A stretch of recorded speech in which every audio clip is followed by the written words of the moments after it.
Aloha, Awina la, kako. Good afternoon, everybody. Thank you for your patience. Welcome to our Maui Planning Commission meeting of Tuesday, November 26, 2024, regarding the South Maui Community Plan. Yes, we're getting started a little bit late. I will acknowledge that we just got off of our regular meeting not too long ago, and everybody needed a little bit of time for nourishment and loosening up to get our bodies and brains ready to go again for the next few hours on this very important topic. I'm standing right now just because I need to exercise my legs a little bit just from sitting for the last 6+ hours. So Director, if you could do roll call, please. Mahalo, Chair. Commissioner Hibolito. Good afternoon, all. I'm in my office alone in Kahoga. Mahalo, Commissioner Dikos. Yeah, aloha, everyone. Still on a boat, Pearl Harbor. Probably transitioning around 5:30 to my vehicle. And I have maybe a dozen staff coming in and out of the cabin. Mahalo, Commissioner Kealoha. I am still here at home in my office and alone. Mahalo, Commissioner Lindsay. Bless you, by the way. Aloha mai kako. I'm here. Eola. So. Whoa. Okay, I think she said she's alone. Commissioner Ward. Hello, everybody, and I'm still in the room. Nice. I'm glad to have you. Vice Chair Thompson. Aloha and good afternoon, all. Mahalo, Chair Thayer. Yes, I am here. Thank you, Director.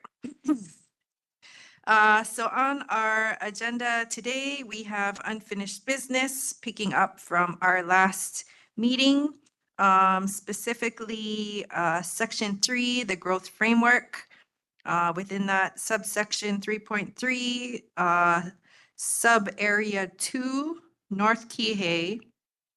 And we had discussed last week under section 3.4, areas of change, the Central Maui Base Yard and Mauka North Kihei. I think before we get going, the department has a couple of things to say.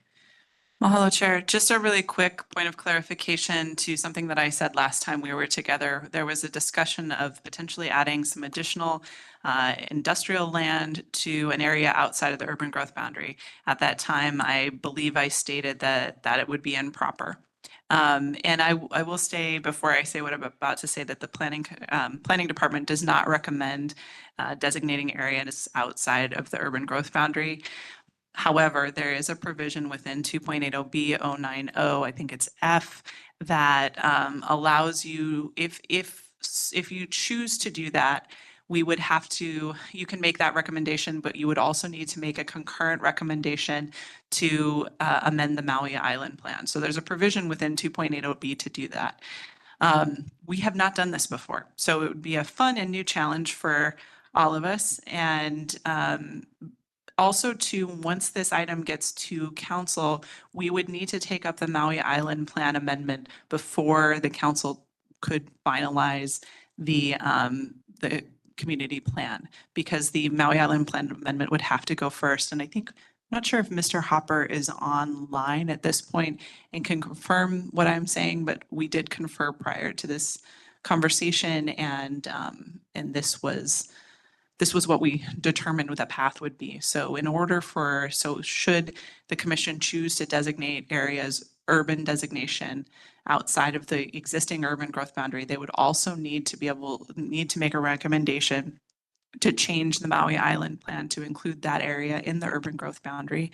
And then once that got to planning commission or to council, everything got to council, it would need to then go the Maui Island Plan amendment would have to go first, and then the South Maui Community Plan could go second.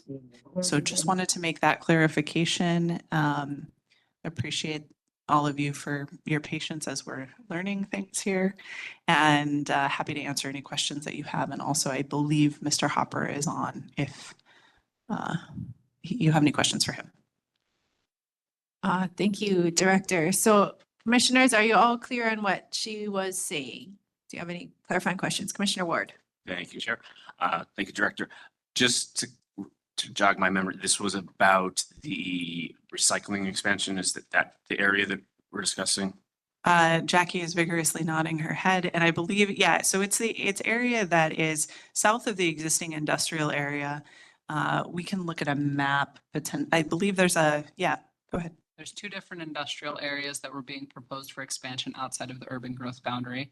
One is in the central area near the Raceway Park, and the other one is in Keokea near the Lipoa development. And so for purposes of today's discussion, the only one that you would consider is the one that's in Pu'unene right now, or Pule de Hunui. Thank you. Okay. Any other commissioner questions, just to be clear on what the director just told us? Everybody good? Okay. Director?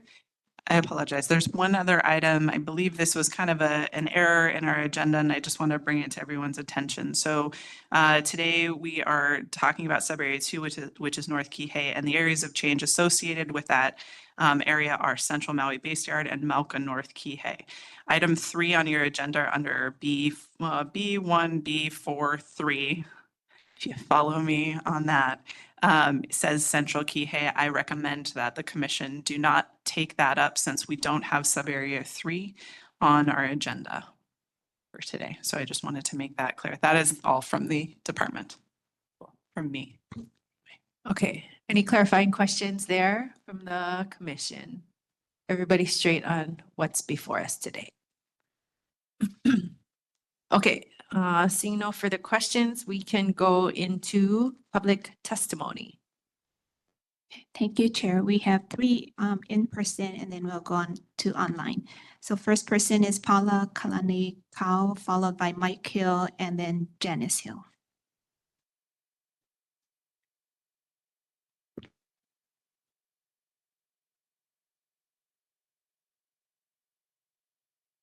Aloha.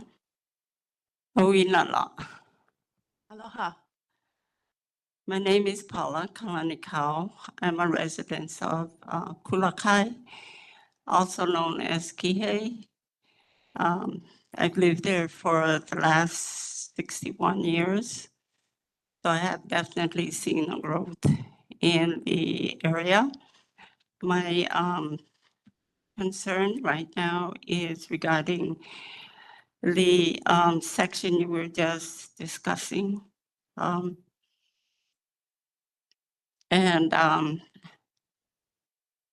was more concerned about the infrastructure in that area and how are you into developing that section and the roadway that comes into play.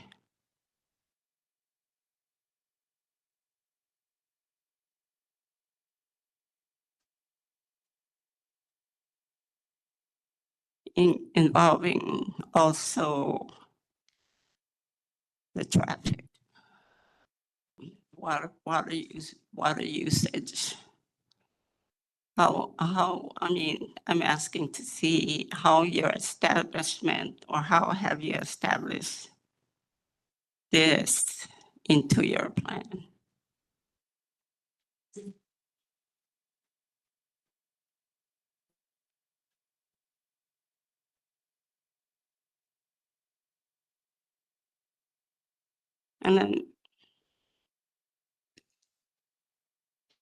And then if I may go further, because I don't feel that enough of the community exposure has been done for the community, I am also inquiring about a public hearing. 30 seconds remaining. Thank you. So that is my concern right now. we need a public hearing so that we do get more information or questions from within our community, which is Kulakai. And right now, my motto here that I would like to share with all of you, Time. fine, is Wamao Kea o Kaina i Kapono. And I believe you understand what I'm talking about. Mahalo. Could you expand a little bit more, just what you got stopped on there? You wanted to have a public hearing about the water and traffic? Yes, I think, you know, we in the South Maui area, as well as the Wailea 670, are still in a quandary as to how we're gonna establish our infrastructure there. So my concern yesterday with the council is, for one thing, is traffic, because right now we have just 2 corridors getting out of South Kihei and Wailea. In my experience growing up in that area, we've had several emergency exits that we had to go through, and there were only 2. So we've had tsunami warnings that we had to evacuate. We've had fire warnings that we had to evacuate. So now we're in the same quandary as Lahaina, to be honest with you. We have only 2 exits. And during the past emergencies that I've experienced during my time with my kamalis there, my children, it's very terrifying because we come into a gridlock, honestly with you.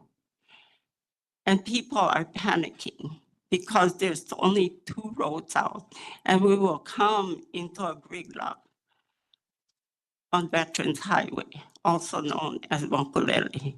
You come on down to South Kihei Road. It's a smaller road. People are backed up already because they come to a gridlock again over there. People from Mauka is trying to get to Makai, and Makai trying to get out. It's terrifying. It's very terrifying. I lived there to see it with my own eyes. I have to get out of my subdivision, and I can't even get out because people are using those areas to exit. They're using Kenoleo, they're using Ohukai, they're using Lipoa, they're using wherever they can get out. It is awful. And I'm just begging you people to really consider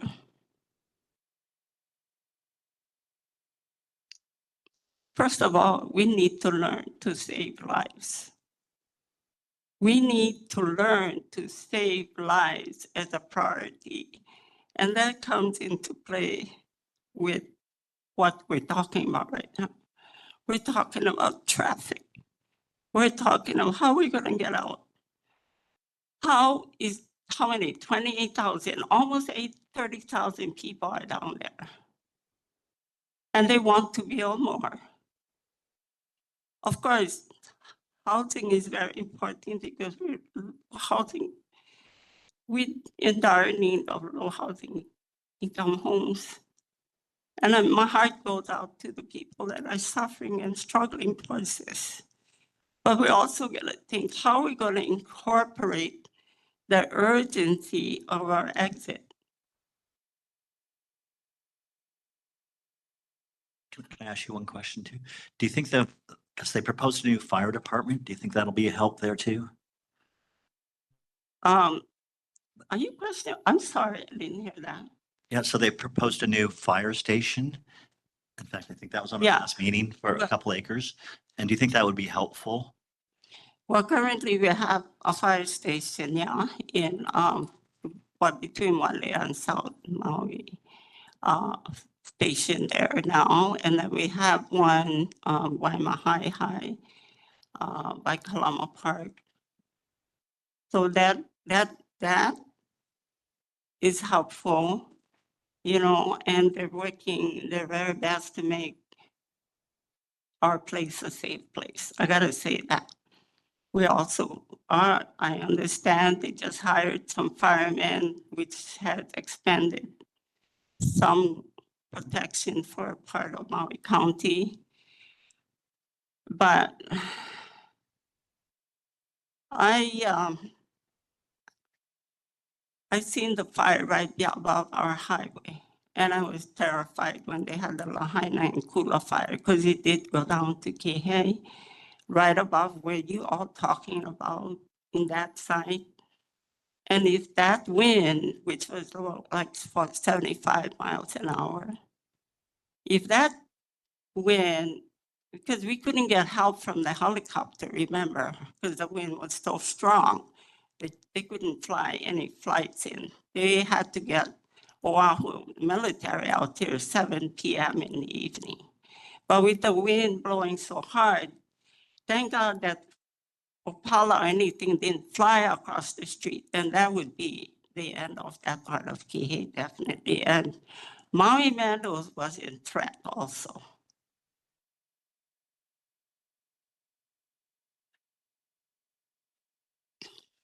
So I'm pleading with the commissioners, even if it needs to go have a hearing so people can, not probably, we can kaku, meaning intertwine ideas to help to make things pono. That's all I ask. Because I'm so stuck on the model that we have in Hawaii. Ua mau ke ia o ka ina I ka pono. This life,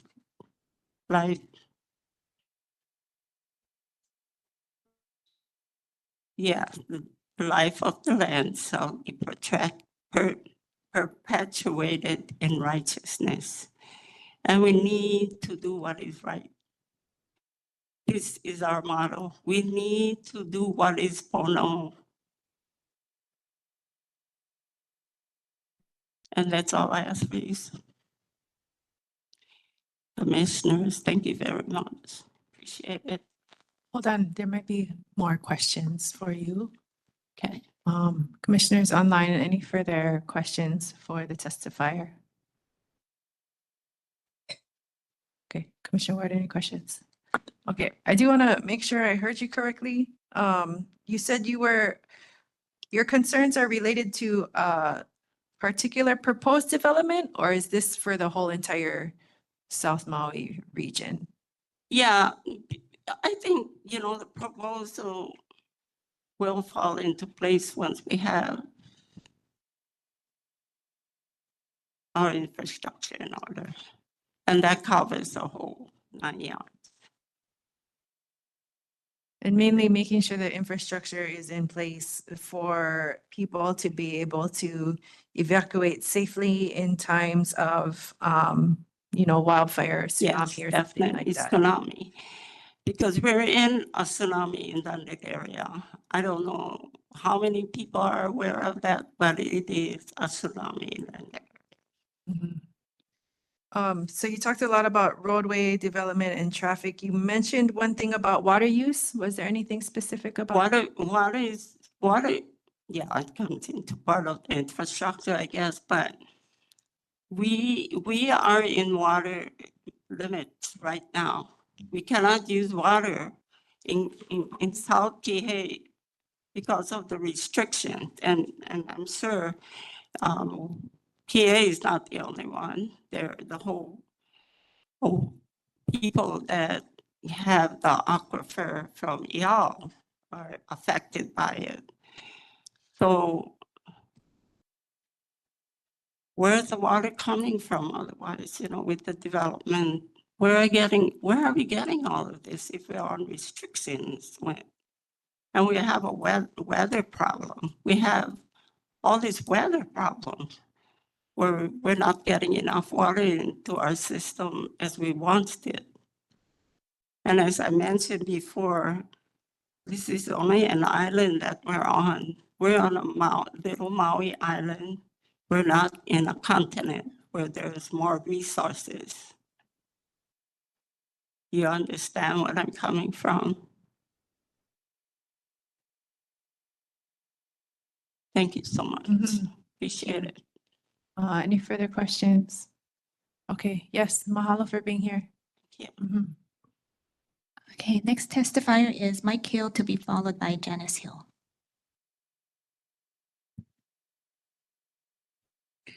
Yes, good afternoon. My name is Michael Hill, and I've lived on Maui for a little over 30 years.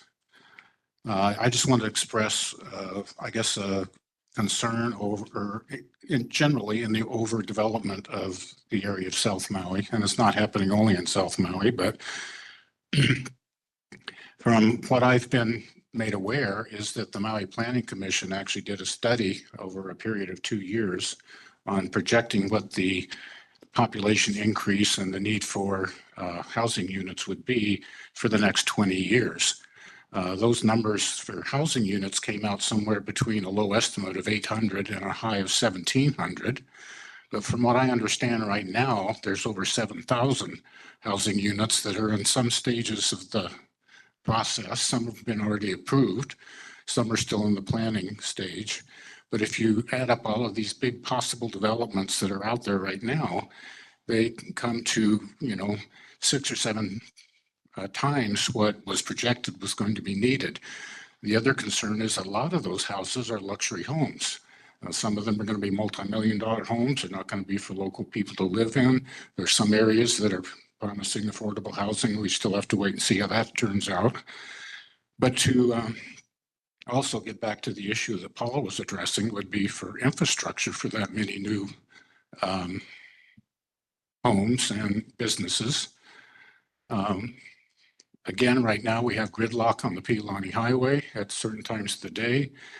If 7,000 new housing units were put in that area, that could be a potential another 14,000 cars if you just assume 2 cars per household using those same roadways. So again, the concern about is the infrastructure, where the water is going to come from, where the sewer is going to go, what road improvements can be made and who's going to pay for those, what new schools are going to be required, who's going to pay for that. All of those things, I guess, in general, concerned about seem to be already stretching the limits of the resources. So if there's that much expansion, I think it's just going to be too much. So what I would hope is that somebody, and I don't know that you have the authority or if it's the council, but somebody would be able to say, none of these developments are going to be approved unless they can show where 30 those seconds. resources are going to come from. And so I guess that's, my main point is just a concern about too much development in that area.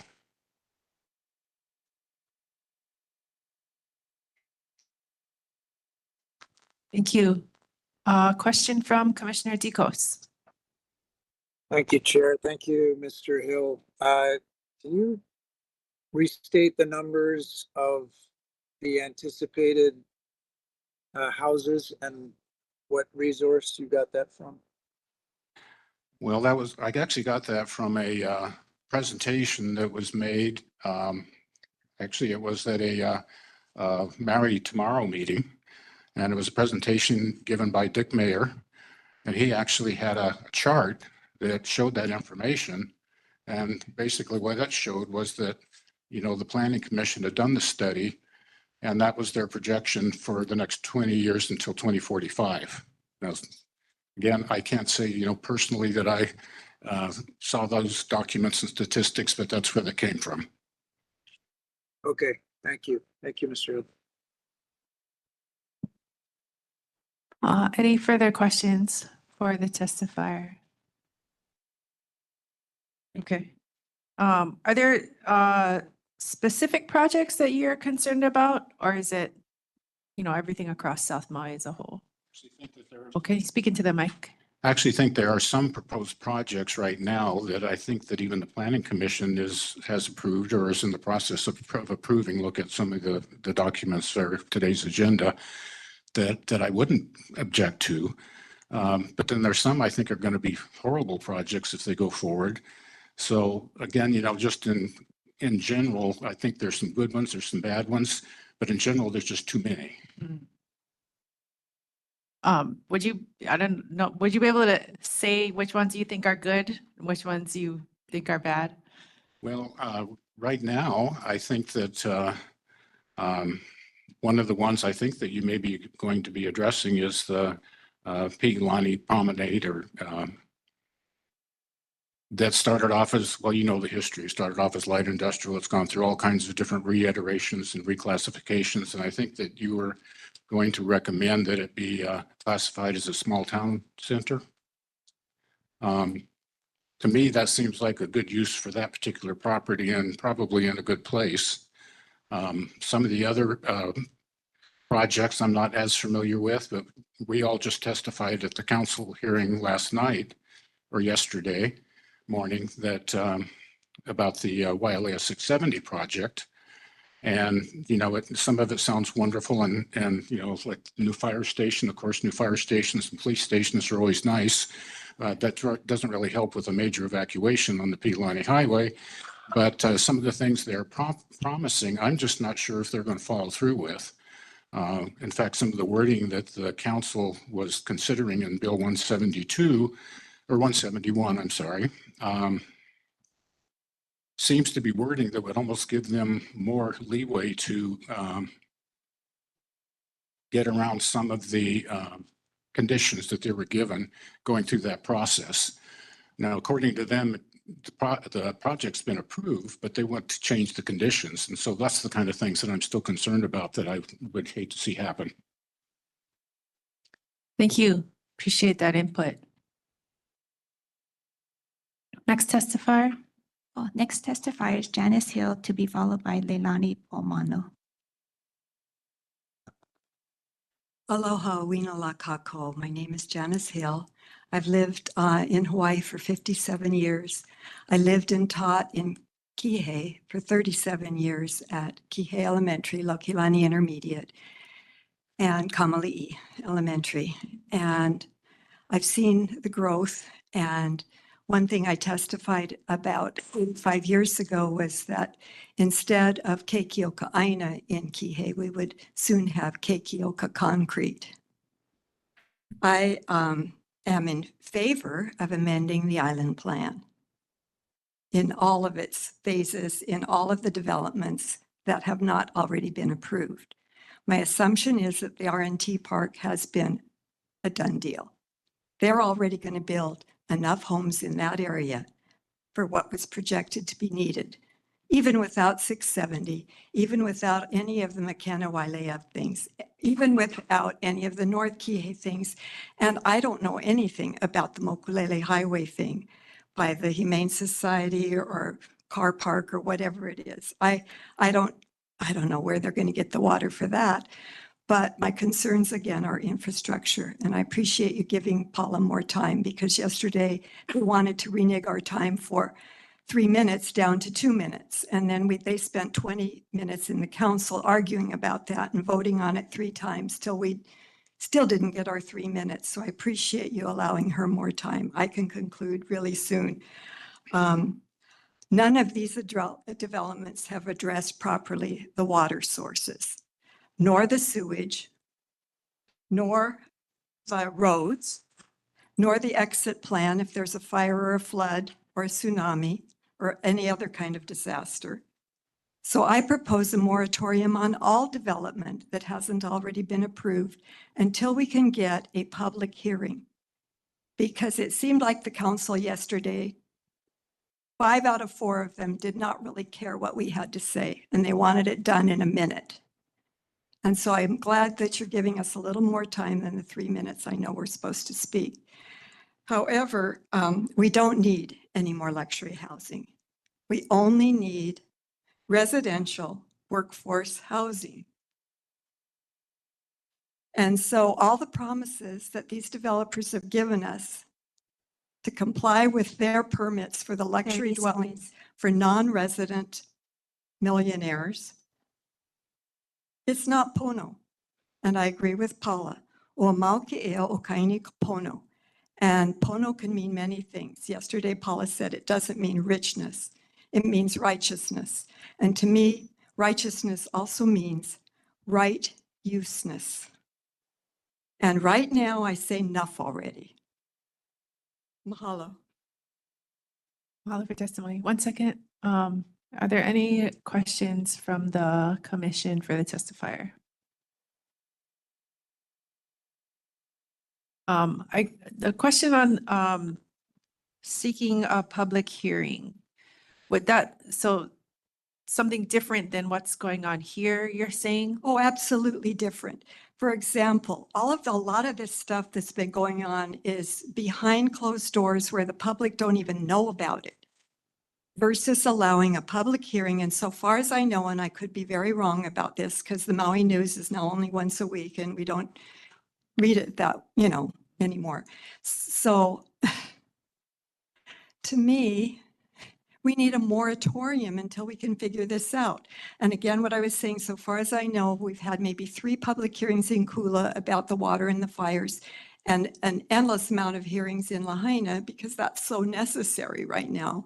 But we haven't had any hearings about these proposed projects. And to me, I think there are 8, and don't make me list them because I've run out of time.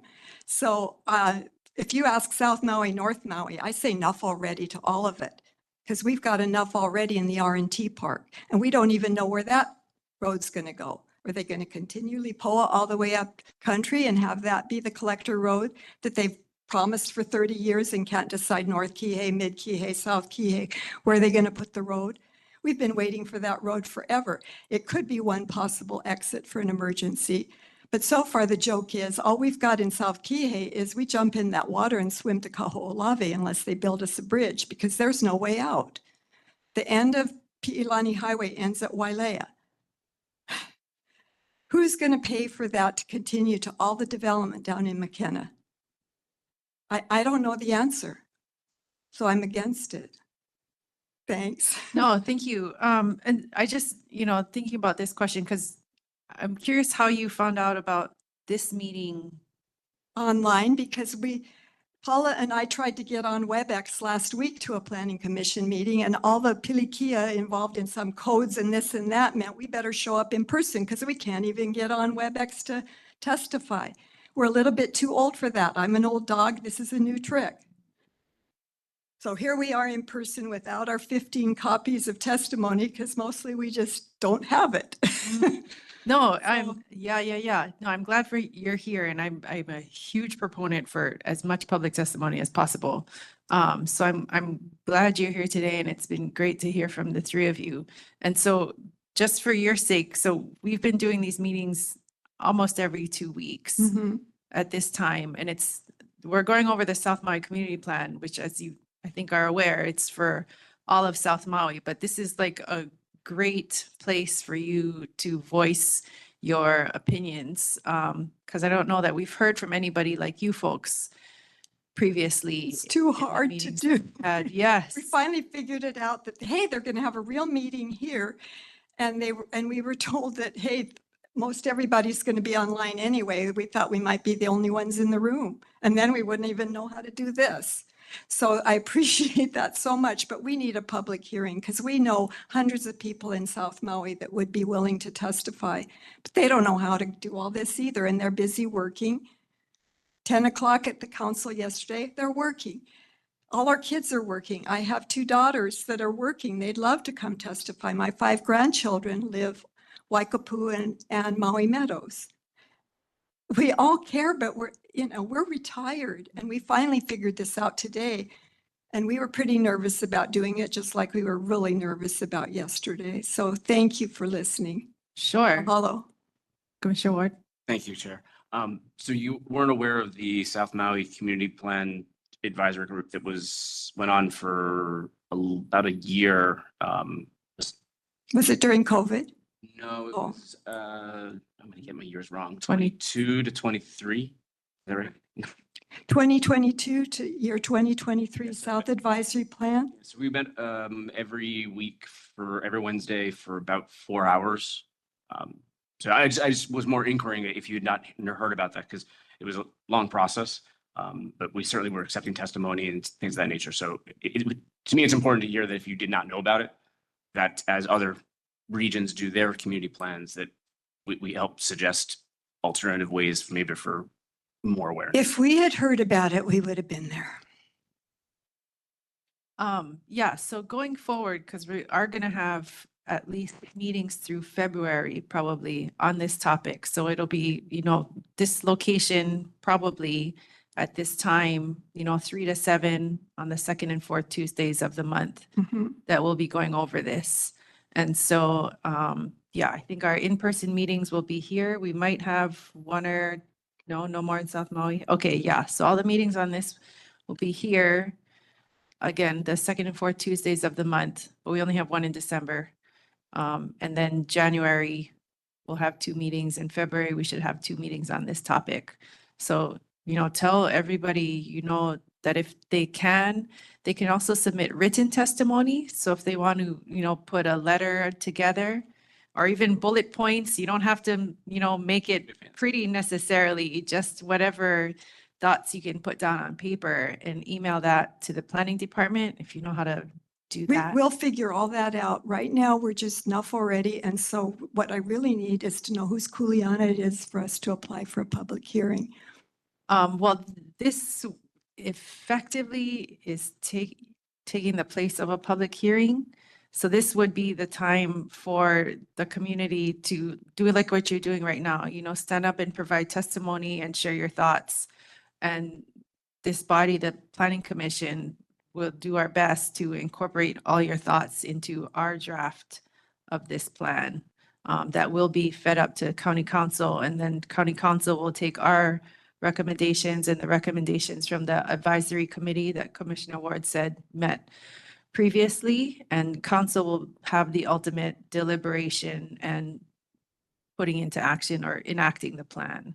Mahalo for that, because yesterday there were so many testifiers that they have to continue that council meeting to Monday afternoon.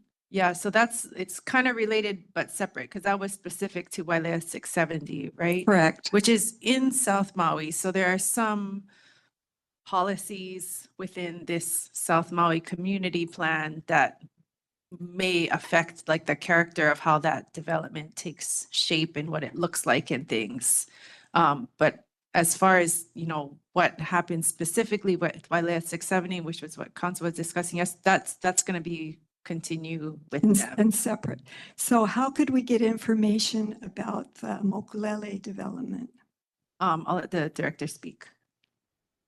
I'm not sure exactly what development you're referring to, but I do want to tack on to your original question that if you have a recommendation for some sort of action, such as a moratorium or that kind of item, I would work directly with your council member for South Maui and get time with them.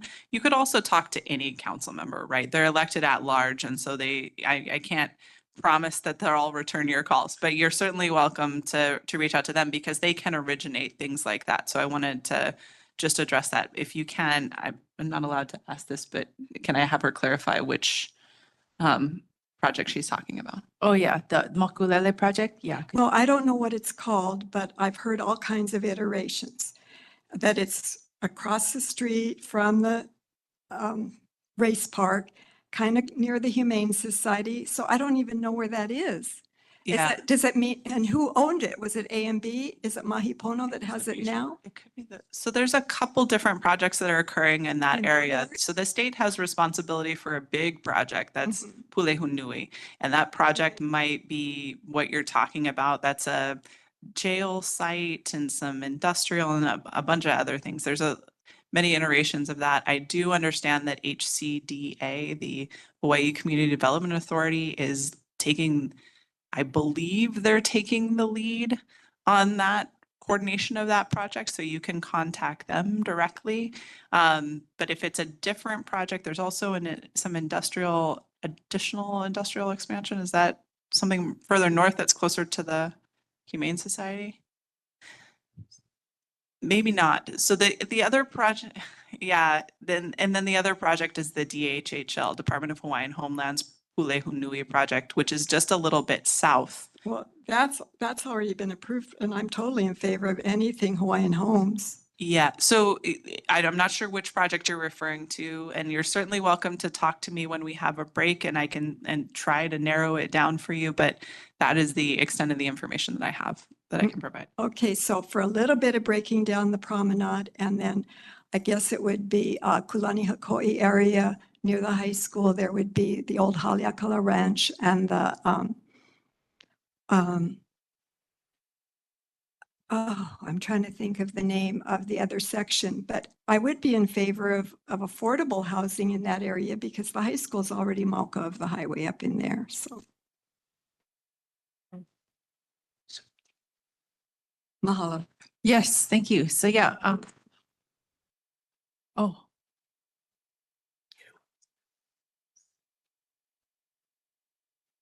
Were there any further questions for the testifier? Okay. Again, thank you for your testimony and thank you for being here. Okay, next testifier is Leilani Pomano, followed by Cal Chipchase.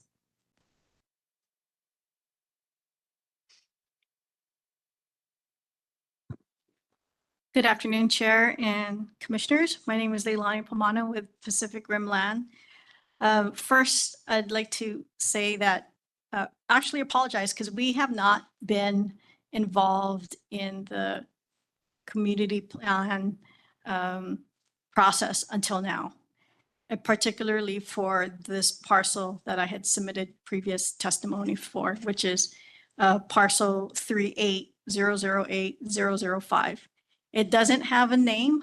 We don't really have many project plans right now on it, but what our vision is that we would expand the existing Pulehonui Industrial Park. And that location is south of the existing Pulehonui Industrial Park between the cement and the quarry, the existing cement and quarry that's there now. So, and the second thing I want to say is thank you for the director for providing that clarification on that provision in the code 2.80B because that was going to be my testimony, that I believe that the county code contemplated this particular issue of us being involved a little late to the game and trying to get a designation for industrial. So I guess I'd just like to say, if you guys would consider the industrial designation, we think it's an appropriate area for heavy industrial. And to what we had found in our Pulehonui Industrial Phase 1, or what we'd call our Phase 1, is that many many owner users are the ones that purchased the lots. So there's a lot of owner users, right, or users right now, or businesses that rent or lease their industrial spaces. And just think about it from a homeowner's perspective as an analogy. All this time you're renting your home, and it would be so nice to be able to have your ownership of a home, just like for 30 seconds.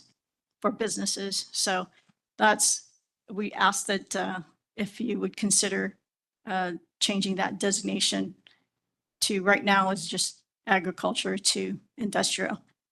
Thank you for your consideration. Appreciate that. Thank you for your testimony. Questions for the testifier? Commissioner Lindsay. Is it a prime agricultural land? What No, grade- it's not. What grade is it? Oh, shucks. I don't know, but I do know it's not in important ag lands or prime agricultural lands. Okay, and it is currently being used as, It's vacant. okay, and the area mostly surrounding it is also vacant? Well, the area surrounding it is the heavy industrial right now. That's west, and then east of it is the cement quarry. Okay, thank you. No more Mhm. questions, Chair. Further questions for the testifier? I have a follow-up question. So this is conceived to be industrial lots for sale recognizing that many businesses are renting or leasing? Correct. Okay. But you don't have any plans beyond that, like how many lots you would do or how large they would be or things like that? Not at all. Unfortunately, we're so new to this opportunity for this land that we haven't created our master plan at this point. We just found that right now you all are going through this community plan update process, and we thought that we'd take this opportunity to present it. So you own this land? Not quite yet, actually. Okay, Mhm. okay. So you may own this land. Yes, very close. And in anticipation of that is why you're seeking this to be industrial. Correct. Okay, Mhm. okay. Any further questions? Okay. Oh, Commissioner Ward? When you're saying that you're close, do you have kind of a general timeline of, I mean, you're weeks away or 6 months away? From purchasing, yes, we are a month away. And more as asking just to understand timelines. Oh, yeah. So, yeah, understood. Okay, any additional questions from the commission? All right, seeing none, mahalo for your testimony. Thank you very much. Okay, next person is Cal Chip Chase, and then we'll go online. Will be Randy Wagner and then Robin Knox. Good afternoon, Chair, Commissioners, Cal Chip Chase. I'll focus my testimony on the promenade. I submitted written testimony, and in that testimony, I broke down the history of the prior approvals, including the land use approval and the settlement agreement reached with Maui Tomorrow and various other entities regarding the plan, Honolulu's plan to develop 250 affordable units in the promenade area on its 13 acres of promenade. As you recall, that was opposed by Maui Tomorrow and others. We've reached a settlement that we would follow the previously existing site plan. Any changes to that site plan require the agreement by Maui Tomorrow and a host of other folks. The next part of it of my letter explains why we believe the small town center can be utilized to facilitate residential development despite those limitations, working within the existing approvals that we have, including that settlement agreement. And so we continue to advocate that the only way to develop residential housing in that area is to designate it as small town center, that aligns with all the existing approvals. And with the settlement agreement, that avoids also the takings issue that would arise if no economically viable uses were allowed. If the area is designated residential, no economically viable uses will be allowed, and I believe it would be a taking.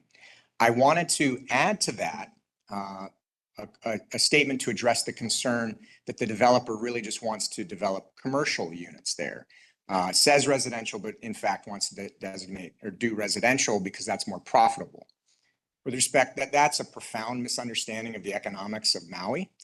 It is not more profitable to do residential in that area. It is far more demand for residential, as we all know. Whatever studies previously existed, we are clearly in a housing crisis, as the council study of maybe 3 years ago, 2 years ago indicated.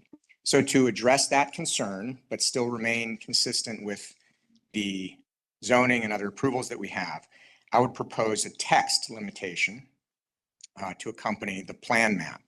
And what I would offer up is the following. Project areas shall develop as many residential units as allowed by existing approvals and other applicable laws, up to a maximum of 80% residential and 20% commercial and industrial mixed use density. 30 seconds. That's all I have. Questions for the testifier? Commissioner Tikos. Thank you, Chair. Thank you, Mr. Chip Chase. The 250 homes, this is totally separate from Honolulu. Is that correct? It's a separate land area, Commissioner. That's right. In addition to the 670 acres at the end of Piilani Highway, Honolulu owns 13 acres in the promenade area of the property. So separate from the balance of the development that's owned by the company for which Harry Lake works, Honolulu owns 13 acres Mauka, on a Mauka corner of that property.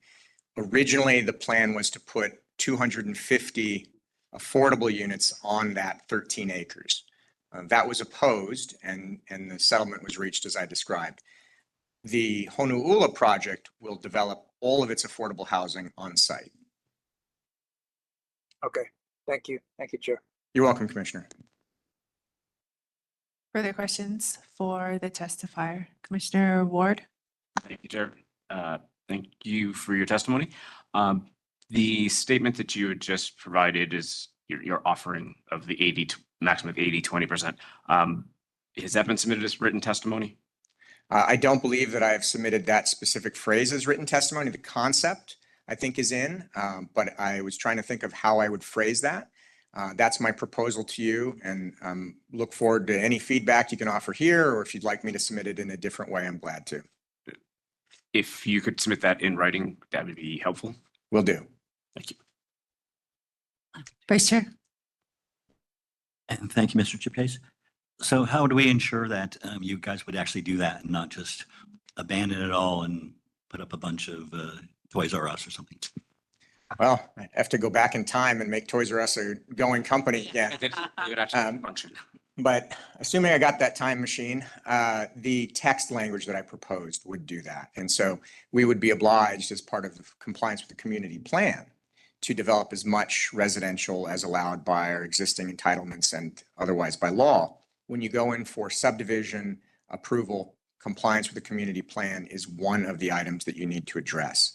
And so the way I phrased it was as mandatory. I know we've had a lot of discussion over shells and mays, and sometimes shells are appropriate and often mays are. This is one of the few times in a community plan I would advocate for a shell so that you can ensure that that compliance will be maintained through future subdivisions. Thank you. Any further questions from the commission? Okay, seeing none, thank you. Thanks very much. Okay, we'll go online. So Randy Wagner followed by Robin Knox.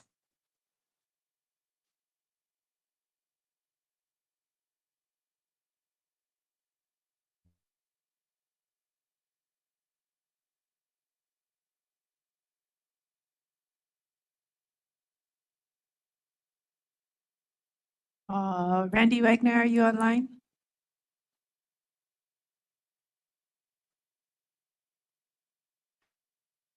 Is she online? Oh.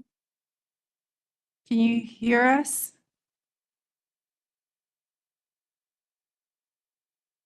Oh, Okay, there we go. It takes Oh, a there you really go. long time for this system to allow someone to unmute and to start the video. good to know. But here I am. What I wanted to talk about today specifically is traffic. I live in Kihei. I don't think many of you all live in Kihei, but I wanted to describe on Friday, I picked up my grandkids at Kamali'i and I drove back to Central Kihei on the Pialani Highway, and I had to wait for 3 traffic signals at Lipoa Street. I ended up going up towards the Maui High Tech area and coming back down just to get through the signal. So there's clearly a problem. There's nothing going on every day at that time of day at 2:30. It backs up half mile, a mile, and you just have to wait. So the places on the highway where it backs up are the places where commercial is. It backs up at Lipoa, at Pi'ikea, and Ohukai. And so my wish is that there be no more commercial on the highway. And the developer of Pialani Promenade states that they want the commercial to support the residential area. So there's no need to draw traffic on and off the highway if you're just trying to support that residential area. And I just heard Mr. Chipchase say they would propose an 80-20 relationship. That's still 16 acres of commercial. It's still a lot of commercial, but it should be located in the center of the residential area so people can all walk to it and not on the highway. It is just, if you approve commercial on the highway, you are exacerbating a really problematic situation already. And I know in the original discussion, when the ranch was first changing their ag zoning to the light industrial, the talk was that there would be a stone wall and monkey pod trees along the highway. So I don't believe the argument that residential is a problem on the highway is a real argument. You can set it back. You can have that 150-foot buffer that allows for a bike path and a walking path. And there's already residential up and down the highway that is buffered. So I think that if there's going to be commercial there, it should definitely be determined by the commissioners and by the planning department that it should not be on the highway. 30 There's no seconds. need for it to be on the highway. You know, if you're trying to keep people from crossing the highway, have them go be internal where they can walk to a commercial center, where they can buy their groceries or whatever it is they want to get their massage, but not have it attract tourists. Tourists drive up and down that highway. You're just going to make more congestion. And it's already shown that's where the congestion is. So that's a big traffic issue. And then my other comment is in the North Kihei Mauka, that road should be complete all the way to Veterans Highway from Lipoa Street before any occupancy is increased in that area. And I support what Paula and Ms. Hill said, that the infrastructure is really critical, and I would ask for your support. Thank you. Thank you for your testimony. Any questions from the commission? Commissioner Ward. Thank you, Chair. Thank you, Ms. Wagner, for your testimony. So I can't look at the screen and talk to the microphone, so I'm going to turn away from you. My question is around the highway that you're suggesting get built in advance. Why would it only go to Lipoa? Well, it shouldn't just go to Lipoa, but it should actually go from Lipoa through all the way to Kanani to the signal there, where they're proposing a light industrial, where the police station is. I think that would alleviate a lot of congestion as people could split off farther south. Ultimately, I think there needs to be a parkway that is, you know, Mauka of all of Kihei, a bypass. And, you know, I totally agree that all this development south is going to be too much of a burden. It's already a problem, but that needs to be addressed farther south. I think that we're just saying it goes to Lipoa because that is for that part of North Kihei. It would enable, it's just sort of like, okay, let's see what we can at least get. Can we get that much to get out of Kihei from central Kihei anyway? Because there's a lot of traffic that originates in the center of Kihei. It's a very densely populated part of town.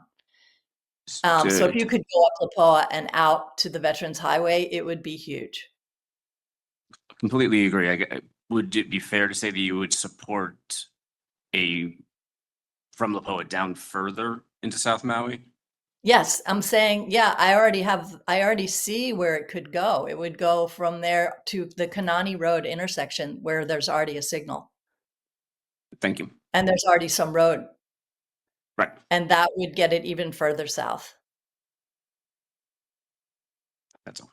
Okay. Further questions from the commission for the testifier? Commissioner Dikos. Thank you, Chair. Thank you for your testimony. So what you're describing sounds like small commercial uses that serve the immediate neighborhood. Does that sound right? Okay. Yes, and that's what the developer has presented as their desire. So I don't know why it's located on the highway in the planning department's proposal.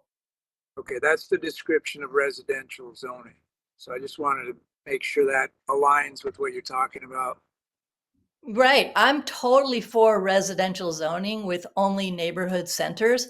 However, if the cards fall that the planning department gets their way and they change it to small town center, which I don't agree with, and if Mr. Chipchase is offering up his 20-80 ratio, that 20 should not be on the highway.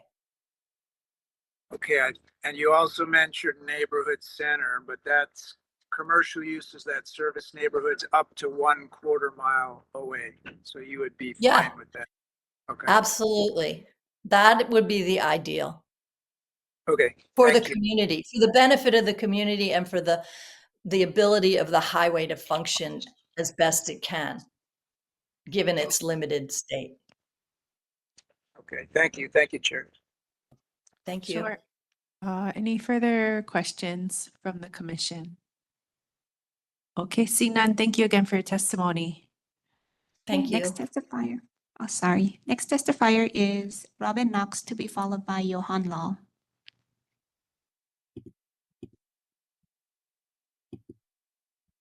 I'm trying to stop there.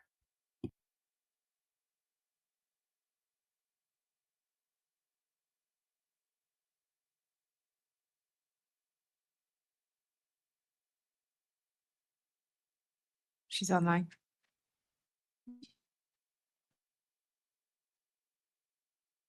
What does that say? I was not planning to testify, just watching. Oh, okay. Okay, we'll move on to Johan Law. Aloha, Johan Lau testifying on behalf of myself. So I am gonna agree with Cal Chip Chase. I'm gonna disagree with Randy Wagner and maybe agree with Leilani. So I don't know what exact area Leilani was referring to, but in general, I think we do need a lot more industrial space on Maui. There's a lot of people who I think would have businesses if they could have businesses that are, stuff like carpentry or fixing cars, stuff like that. There's a lot of people who they just can't afford the industrial space that exists. One concern I have is Puehu Gulch flows into Keolia Pond, I believe. So a buffer is going to be really important to protect from like industrial runoff. Several testifiers brought up traffic, and I just want to introduce, or I guess bring up a concept that is you can reduce traffic by having more housing. And a lot of the traffic, so I actually just drove back to South Kihei from Wailuku, and there's a lot of traffic going the other way, and that's people who work in those resorts driving to Kahului and Wailuku. And the more housing we have here in South Maui, the less traffic there's going to be if it's affordable and it's actually lived in by people who work in those resorts. So affordable housing extremely important. Market rate housing is going to be mostly investments at this point, so that's not going to have much impact on traffic either way. But the more people we have in Kihei, the better, I think, actually living here and working here. But the same thing applies for Piolani Promenade. I think 80-20 split, if it's actually 80-20. And I was kind of confused about the 80% maximum because it seemed like it should be 80% minimum. So maybe Chip Chase misspoke. But I do also think that those kind of commercial or related usage should be on the highway because I don't think people should be living where there's like constant road noise. What does matter is how those roads are connected. 30 So seconds. you can have commercial along the highway, but then the road that actually connects to it is connecting to the other, like the existing streets. That would reduce the traffic concern, I think. But I think that was all I wanted to cover. Yeah, mahalo. Mahalo for your testimony. Any questions from the commission? Okay, seeing none, thank you again. And thank you, Chair. That's the end of the list. Okay, is there anybody else online who wishes to testify? Hi, sorry, Chair, I forgot to hit enter to send my testimony request. but Okay. I just did. Yep, thank you, Mr. Perez. And just to finish my thought there, anybody else online wishing to testify, please write your name in the chat to notify staff and we can get you on the list. Otherwise, we will be closing public testimony shortly. But Mr. Perez, please go ahead. Okay, thank you. Aloha, Commissioners. Albert Perez here, and I just want to say quickly that we do support truly affordable housing. Hulelehua, McKenna Resort, we got 60 extra affordable homes there. Waikapu Country Town, we supported, Haliopi'ike and Kihei. We gave a whole list of sites to the mayor. We're working with the mayor, and we're doing research on increasing the pool of permanently affordable housing. So we just don't like anybody trying to put housing in fire or flood hazard zones or to reduce the number of affordable housings that they're proposing. I submitted written testimony, and I'm going to go into that a little bit, but I also read Mr. Chipchase's testimony for this meeting, and he says that residential use would be permitted in small town center because it's permitted in the Maui County Light Industrial Zone. This reflects a misunderstanding of the State Land Use Commission decision and order from 1995. Specifically, condition 15, that petitioner shall develop the property in substantial compliance with the representations made to the commission. And they did not propose residential development at the time. That's the problem.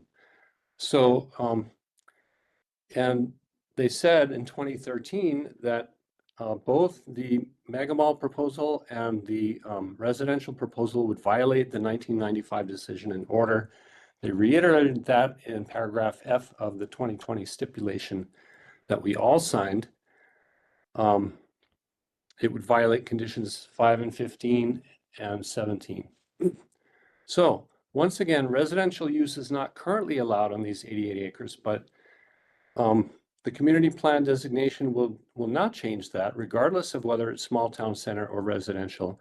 But if the community plan designates the property as residential, we will advocate for the Land Use Commission decision in order to be modified to allow residential, which is what the South Maui CPAC voted to support. And we invite Pi'ilani Promenade and Honolulu Partners to join us in that effort. Thank you. Mahalo for your testimony. Any questions from the commission?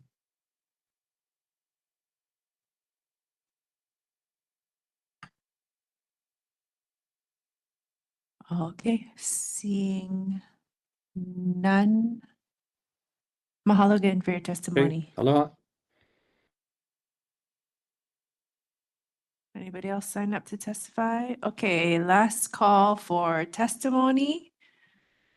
Testimony will be closing in 3, 2, 1. Public testimony is closed. Commissioners, temperature check. Do you need a 5-minute break before we start deliberation? I am seeing some nodding of yes. Commissioner Dicos, is that a? Okay. Shall we say, or I guess 10 minutes, 4:30, come back at 4:30? Okay, sounds good. See you then.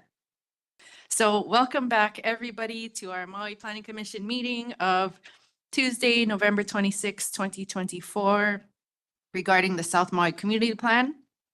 We have just closed public testimony, and so we can resume our work that we started at our previous meeting on sub-area 2, North Kihei, and the areas of change, specifically the Central Maui Base Yard and Mauka North Kihei.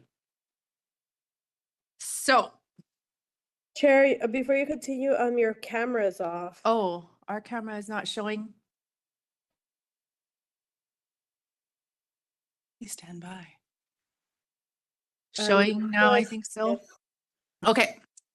All right. So kind of like we did at our last meeting, we went broad and then specific. So looked at the whole sub area 2, North Kihei area. And then we went into the more specific areas of change and then the policies associated with those. Chair. Director. Yeah, if I may, where we recorded you stopping was on the conversation about the designations for the artist formerly known as P. Ilani Promenade. I know that there may be some interest in returning to the Central Maui Base Yard area. I just would encourage the commission to keep the momentum. Yes. And if so, I have just some comments from the department on that item if you'd like. Okay, yes, thank you. And the department, just to note in our packet, we got dated November 16, 2024, a brief summary of where we got to on the 12th.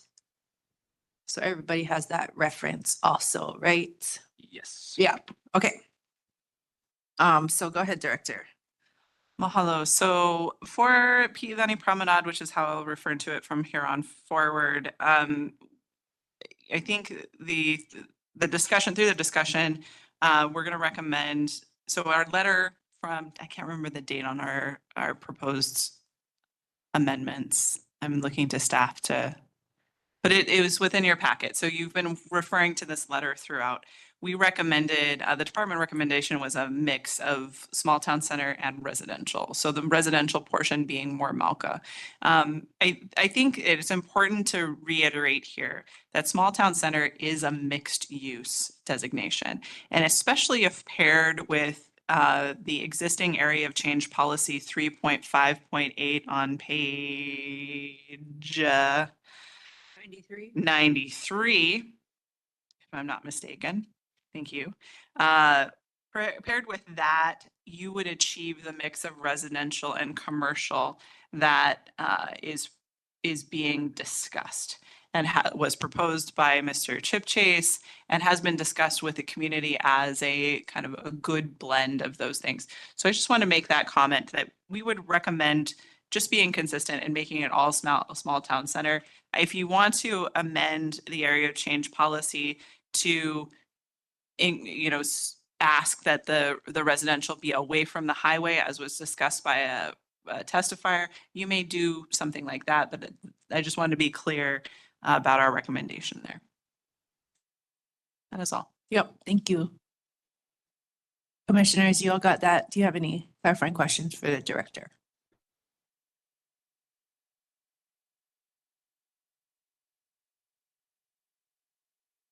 Okay. All right. Well, if not. Hey, Chair. Oh, yep. Commissioner Dicos? So, question for the director. You mentioned in conversation with the community, they were okay with the designation. Just did I hear that correctly? What did you mean by conversations with the community? So I was referencing conversations that happened in the last meeting here, but I also defer to staff if there were additional conversations that happened during the CPAC phase to get to this policy of 80-20 that was in the existing plan, or perhaps Commissioner Ward could offer some insight on that. The P. Ilani Promenade was an area that changed designation, kind of alternating between being residential and small town center and back to residential. And this policy of the 80-20 commercial and small town center, this was a policy that was added by CPAC and provided by the Kihei Community Association. So this was a policy that they supported for the small town center designation to get at the residential to commercial balance that they're looking for. The one thing that maintained the same is the open space was recommended in every iteration that was voted through. And to my recollection, exactly that, but we didn't take the policy out at that last round when it went back to residential, which is why the policy was in, but the residential designation was in the map. One more. Sorry, why you did not take the policy out is what you said. We did not, quite honestly, I think we forgot. Okay. Brutally honest, I think we just forgot and didn't take it out. No, appreciate the transparency. That's good. Chair, just one more point of clarification, if I may. On the I said all small town center. That is not exactly what I meant. I meant small town center, mix of small town center and open space as proposed. Yeah, so not just small town center.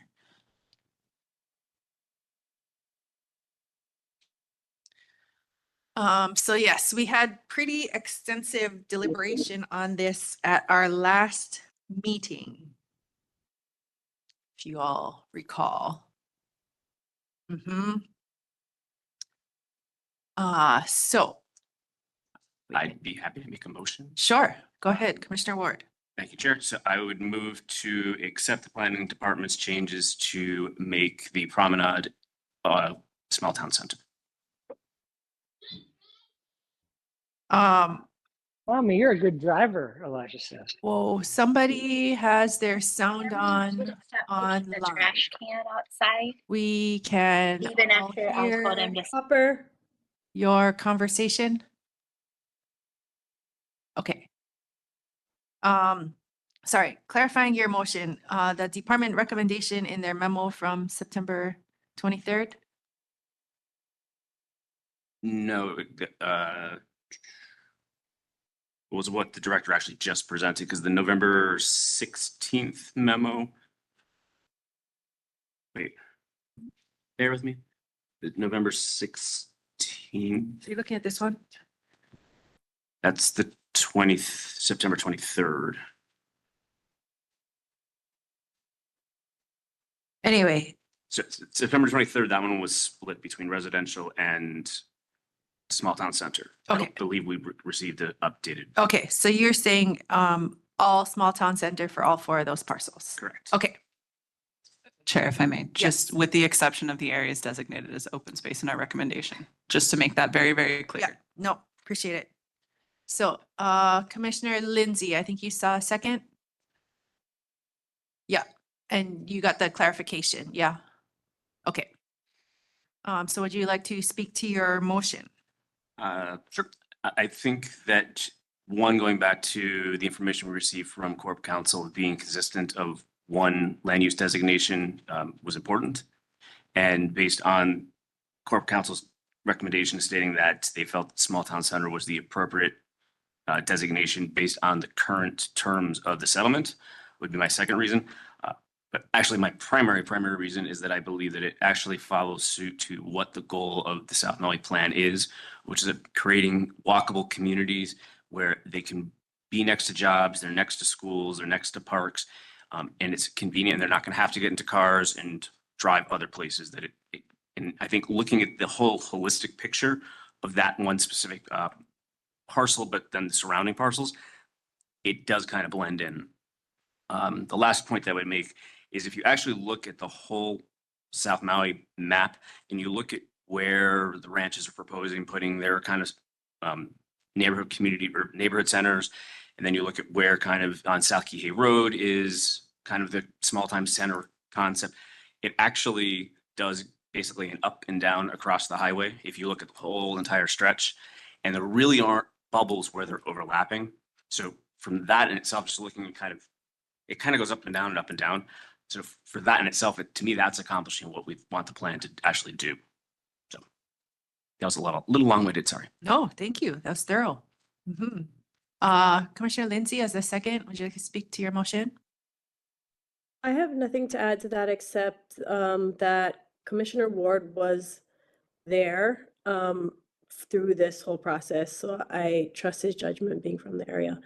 In addition, being the commissioner from South Maui. That's all, but I agree with everything Commissioner Ward said. Thank you. Thank you very much. Any other discussion from the other commissioners? Commissioner Kealoha. I have a clarifying question.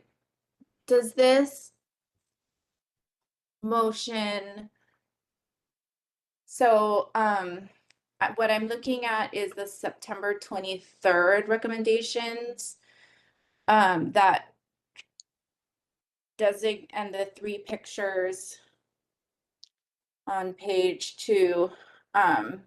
There is a department recommendation to reduce the riparian zones, and I want to make sure that this motion does not include that. Like, we'll have a discussion about that separately. Hmm. Okay, so you're thinking about just the small town center kind of broadly for this area, and then you would want to go more specific and kind of separately discuss the green open space designation areas. Yeah, I'm wondering, yeah, because Okay. No, sure. The director has something to say. So just to assist with why we made this recommendation, if I'm not mistaken, staff correct me if I'm wrong. But the reason we shrunk the open space designations here is to match the LUC DNO. So that is consistent with what the LUC found is the appropriate areas for open space. And so that's why you see that decrease there.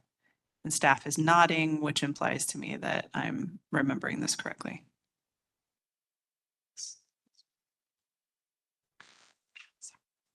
I don't totally understand what that means. Are you saying that you have to reduce those open spaces to be consistent with the land use commission? Director? No, I'm not saying that. I'm just saying that if you did adopt this potential, this arrangement, that would be consistent with them. You know, I can't really speak to the conversation that led to that narrowing, or to be clear, not narrowing, that the conversation that was had that led to those boundaries. You of course can choose to expand them if you'd like to. But if the commission is concerned with being consistent with the LUC's DNO, then this would be the way to go about doing that. Also yeah, no, I'll stop there.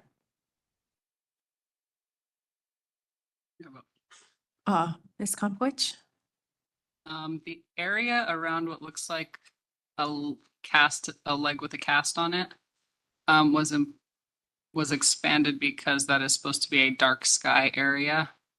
And so the purpose behind that being bigger is so the sky would be darker. And the gulches, that is an area, those are areas known to flood. So there was a desire to protect the more Mackay portions of Kihei with this expansion of the open space area from what the LUC recommended. And then they also, CPAC also recommended the 150-foot buffer be designated as green open space.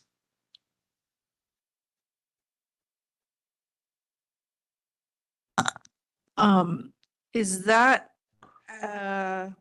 the green as reflected on this department recommendation? Oh, you're talking about the green as it is in the community plan? The South Maui CPAC recommendation. Okay. And then the department recommendation does match the LUC, the current plans, like their current approvals, I should say. Okay, got it. Can I ask- Commissioner Ward, yeah. Thank you, Chair. Just to clarify though, if the policy that we have for whatever we decide for a buffer would then be applied if the LUC was then modified, correct? 100-foot buffer or the policy for the 150-foot setback or the 50-foot setback, I think is what you have right now. Either. It should be consulted when they get their subdivision. That's what I would assume. I just wanted to clarify that it could potentially end up being bigger than what the LUC is. Okay. So I think we need to address Commissioner Kealoha's question then. Director. You could take the first thing first and then come back to the second thing. So if you wanted to have the motion be regarding the 4 parcels and then come back to the idea of the open space within, you could certainly do that and just work from a place of clarity to make that decision. But the motion as it is now includes that open space piece. Of course, you could go through the motion. Yeah, I maybe remove the open space piece and just focus on the small town center, get clarity on that, and then address the open space. Okay, I'm fine with making that as an amendment, because until we actually decide what we want for the other policies, Mhm. it's kind of up in the air anyways. Yeah. I don't think it necessarily has to be part of this motion. Okay, so your motion is just for the small town center? Just land use designation of small town center. Okay, and Commissioner Lindsay has a second. You're okay with that? Okay. So is there any further discussion on just this? Okay, Commissioner Decos. Yeah, and I know last time we discussed it, I was upsetting a lot of people. So I just trying to understand all the pieces here. I'm a little bit confused. So if maybe we're beyond questions, but can we just clarify one, this will require a land use commission redesignation because residential, according to what Mr. Hopper said and what the planning department said, under the existing designation, residential will not be allowed. So there will have to be a land use commission. Can someone clarify that?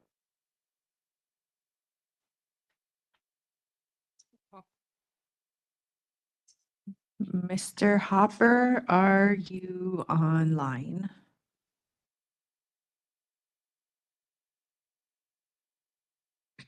I mean, I believe Mr. Hopper said it at least 3 times at the last meeting, but I'm a little confused why I'm the only one hearing it and nobody else is hearing that.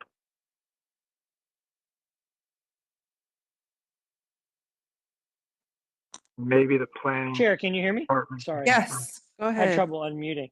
Yeah, well, there seems to be in writing sort of a disagreement from the parties to an extent on this. I saw Mr. Chipchase had a statement that he believes that there could be residential provided it is consistent with the site plan.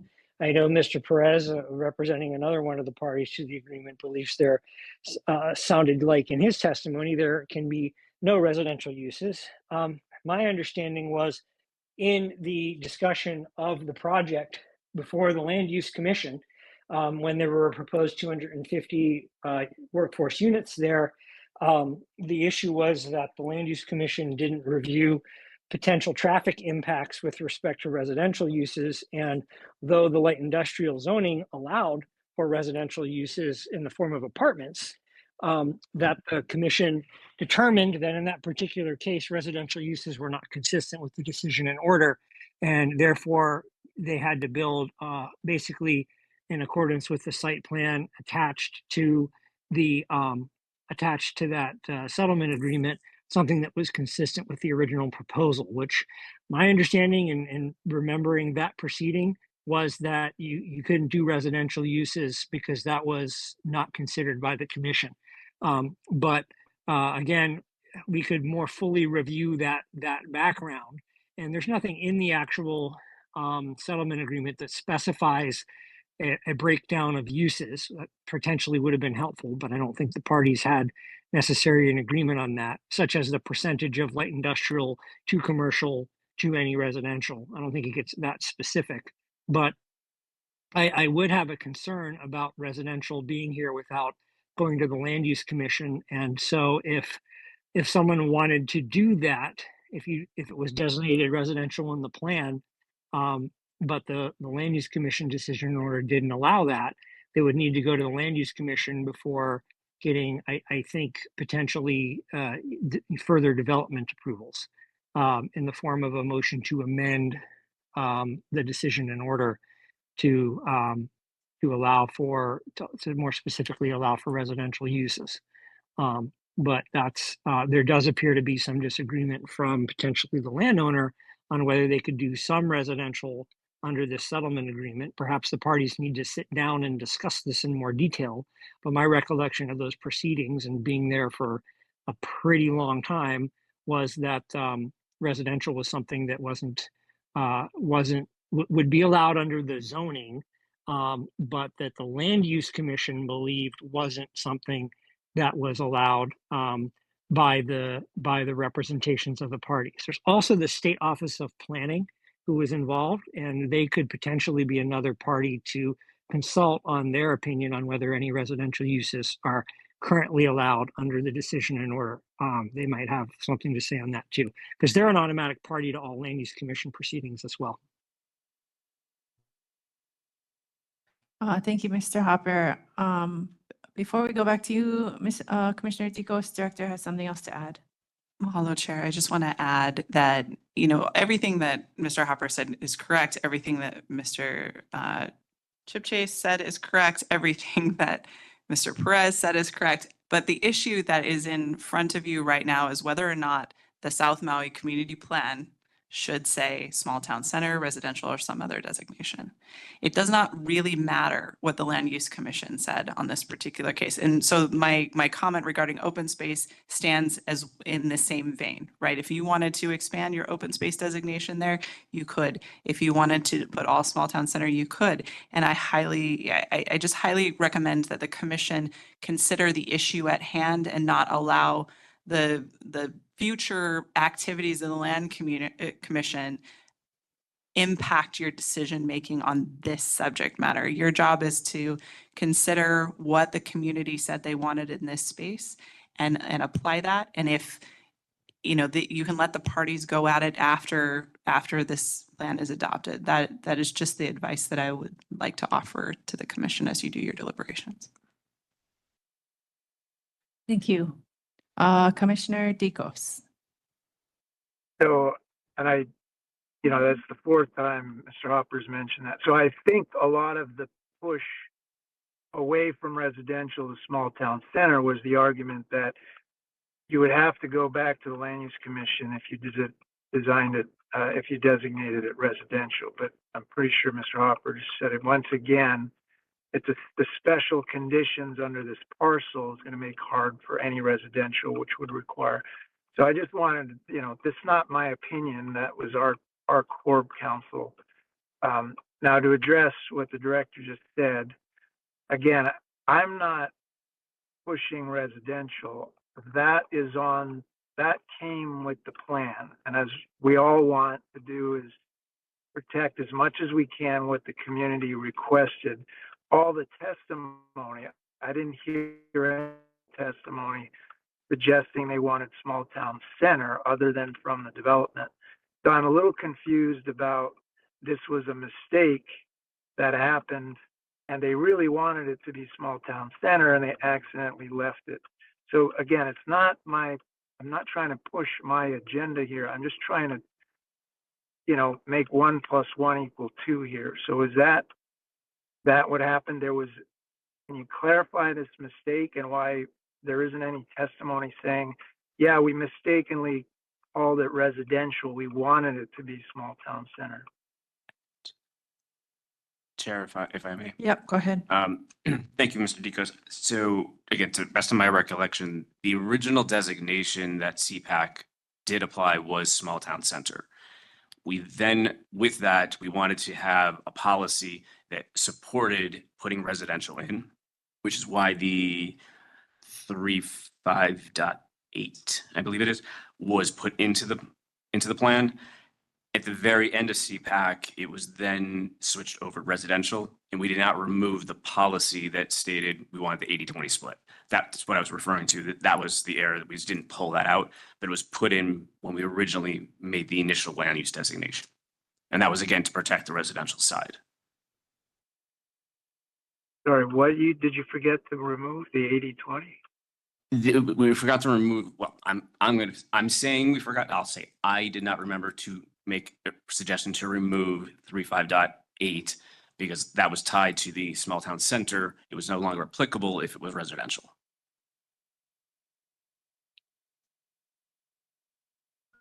Okay. Okay. I'm trying to understand the logic here. I know it was designated residential with an interest in some commercial that services that community is what I heard from testifiers, and that is not small town center. That's residential, or the other one I keep forgetting, the second one. So I mean, I'm open to helping me understand, but it still doesn't add up to me. So Yeah, no, thank you for seeking understanding. Director has something to add. Thank you, Chair. And Commissioner Deacos, I think it's important to just acknowledge one really important thing. In order to achieve the 80-20 split that we're discussing, residential will not be able to accomplish that. And if you are looking to accomplish that through designation, some mix of residential and neighborhood center, which we highly recommend against, you would have to designate on the map where that neighborhood center went. And so I would not recommend that. I would recommend doing small town center along with that policy to achieve that 80-20 split that's been discussed. So I just wanted to clarify that. In order to achieve that 80-20 split, you cannot do that with all residential on that designation. Residential, any commercial and residential is supposed to be very, very small, much smaller than 20%. Mahalo, Chair. Yes, thank you. And I do want to point out, looking back at my notes from past testifiers we've had, we did have testimony from Vernon Kalanikau at a past meeting, who I believe he said he lives in North Kihei, and he said he would be in support of having commercial at Pilani Promenade, so he doesn't have to go further down into Central Kihei. He can just stay up there in North Kihei, and there would be everything that he needs right there. And if he's right there, then there's, not the additional traffic, and he gets to stay within his neighborhood. And the things like Commissioner Ward brought up is what's been asked for holistically within the plan, to have this mix of uses close by, where there's a school, where there's other housing, where there's other commercial, the uses play off of each other. Jobs, yes, close to where residences are.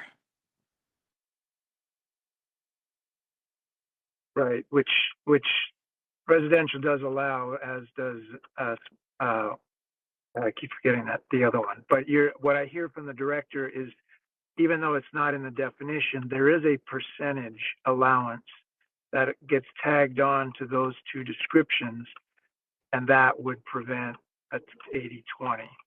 Is there an actual percentage that's tied to those two?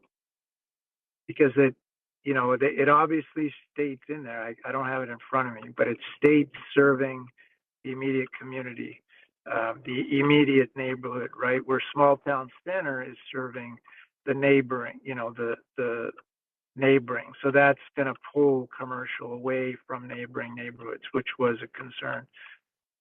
So maybe it's just the percentage I need clarification on. It's not in the definition, but clearly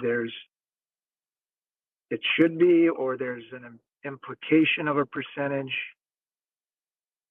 Maybe the director could clarify. Yeah, we'll give this to the department.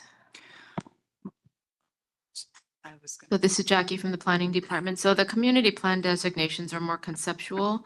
They're going to describe the appropriate uses in these different designations. They're not going to spell out the exact proportion, but you can read the descriptions of the designations to get an idea of what it would be like. Residential, which would have minimal, very minimal, as the director mentioned, commercial use, versus neighborhood center, which would be very small and would allow single family dwellings, versus small town center, which would be allow multifamily and a little bit more commercial, but it's still a mix as described. You would get to the exact proportions and uses when you look at the zoning in Title 19. The community plan designations describe the appropriate uses and what the community is going to look like as a whole, not the specifics. And that's why the policy was prepared for this 3.5.8 to clarify the 80-20 split, to add that in to make sure that the small town center designation, which the designation itself does not have, but this policy does. Thank you. If I may add on, since I understand, Commissioner, you do not have the designation right in front of you. I go have down it in to- front now. I have it. Oh, you do? Okay, great. So I would direct your attention to the third or fourth sentence where it says these uses should create safe, walkable commercial nodes for the surrounding neighborhood. And as one of the planners that was responsible for drafting this language, what I will say is what we were envisioning is your corner store. So like a place where you can go, like a bodega, where you can go pick up milk and a few items that you need in an emergency. It is not meant for the type of commercial that would be described in the policy that the CPAC has. So again, I think I'm on record as designating what the right designation to achieve that split is. Okay. So I'm reading it. Residential, small scale commercial use that serve the immediate neighborhood. Apparently there's a percentage allocated to that. That's less than 20%. Neighborhood center, commercial uses that service neighborhoods up to 1/4 mile away. Apparently there's a percentage where it says mixed commercial residential. There's a percentage that's less than 20% is what I'm hearing. And then you get to small town center, that's commercial centers that service nearby neighborhoods. So now you're no longer just serving that neighborhood. You're pulling traffic from the neighboring neighborhood. So that's what I'm reading. Those two seem to align with what we're all talking about, but I think we beat this to death. So I will, I'll defer.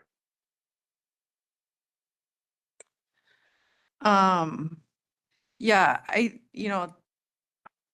from what I gather from the department, these are describing like the character of the area. They're not as rigid and as prescriptive as zoning is. Like these are meant to say what the area should kind of feel like and be like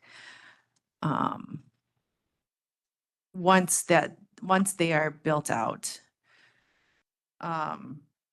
And it sounds like, and even looking at the imagery with the development pattern examples and the bullet points that are described, if you look at the residential section, it's basically all housing, as the director was describing. And the last bullet point there says that small scale commercial uses that serve the immediate neighborhood may be permitted on a limited basis, provided they're pedestrian oriented and will generate minimal vehicular traffic. Yeah, and that's fine. We must have heard different stuff from the testifiers. So I think I appreciate all the time that's spent trying to help bring me there, but I cannot. I'm struggling. So, but I appreciate the time. Probably No, spent too yes. much time on this. Appreciate where you're coming from also. Any thoughts from other commissioners on this subject?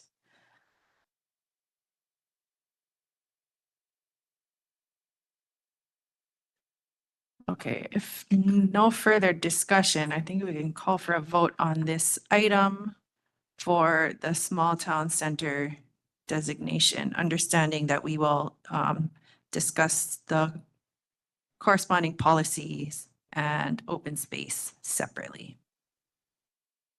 Ready? Yep. Commissioner Hipolito, Aye. Commissioner Dicos, No. Commissioner Kealoha, Aye. Commissioner Lindsay, Aye. Commissioner Ward, Aye. Vice Chair Thompson, Aye. Chair Thayer. Oh, wait, no need. 5. That's 5 votes. Yes. Okay, the motion carries.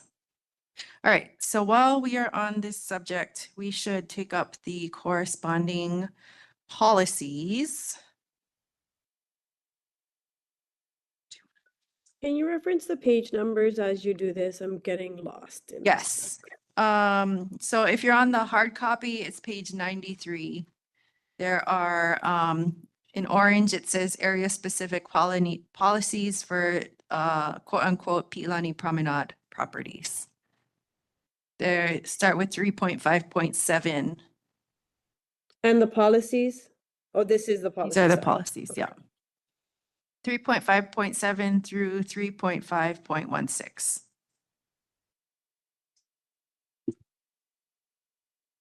Director? And just for clarification, Mahalo Chair, there, in our recommendation of September 23rd, we recommended that this policy 3.5.8 be stricken, but we are unrecommending that based on the change to small town center. I just wanted to make sure that was clear for all the commissioners. Thank you. So yes, the department's memo from, yes, September 23rd has some suggested changes from the department.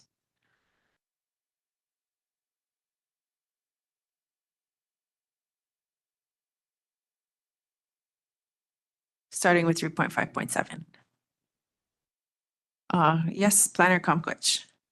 The intent of most of our changes is just to clean up the language and make it clearer and easier to understand. It is not to change the intent of the policies overall. Everybody heard that? Okay. Okay, so commissioners, any action on 3.5.7?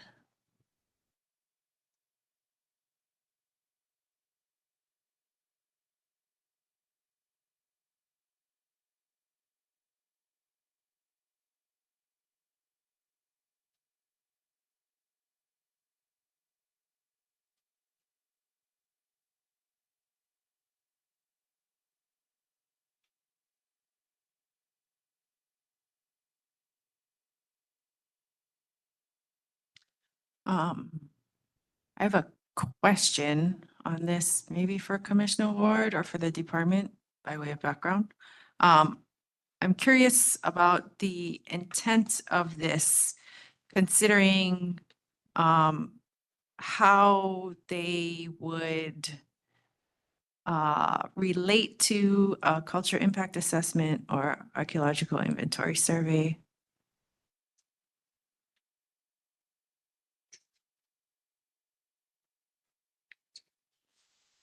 Three point 5.7. I can't tell you the page, but the LUC order stipulation and orders also has this as one of the stipulations, something similar about involving lineal descendants from the area. I think it's to more directly work with the interveners who were lineal descendants of the area. But I would actually, if I may, Chair, that it's also one of the themes that we kind of constantly went back to, is we always wanted to go back to the respective lineal heritage to make sure that whatever's happening in whatever part of the island or within South Maui, that the appropriate individuals were being engaged, not necessarily just anybody that says, I want to make a statement about this area. We wanted to make sure it was going back to the MOCA, so that it's getting right information. You can go broader, but so it was kind of a theme that we tried to put in very consistently. So like the plan for preservation of culturally important areas and continued access would be like separate from, say, monitoring plan or preservation plan.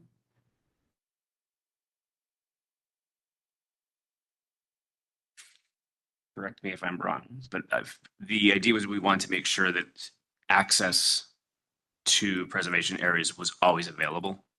Okay. And so versus that if somebody was going to build something and then they built a big wall around it, well, great, you preserved it. But if those lineal heritages can't get there, then it doesn't benefit or make the point that we were trying to make. Okay, got it. Thank you. Director?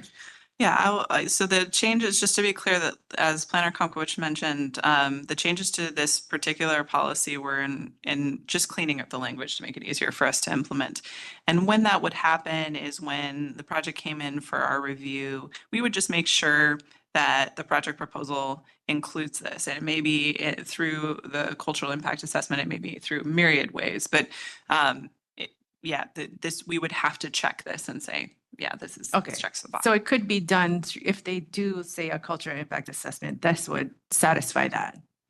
And if I may, Chair, that there is an action, and I think it's in the last section, that proposed that a database is created where all of the stuff is tracked of who reached out to who, what was reviewed, what was the question, what was the decision, so that in 20 years when we're not sitting around the table and some folks might not be here, that you can always go back and reference, say, what was the precedence or what was actually requested, what was reviewed, what was the decision. So No, thank you. Appreciate the background.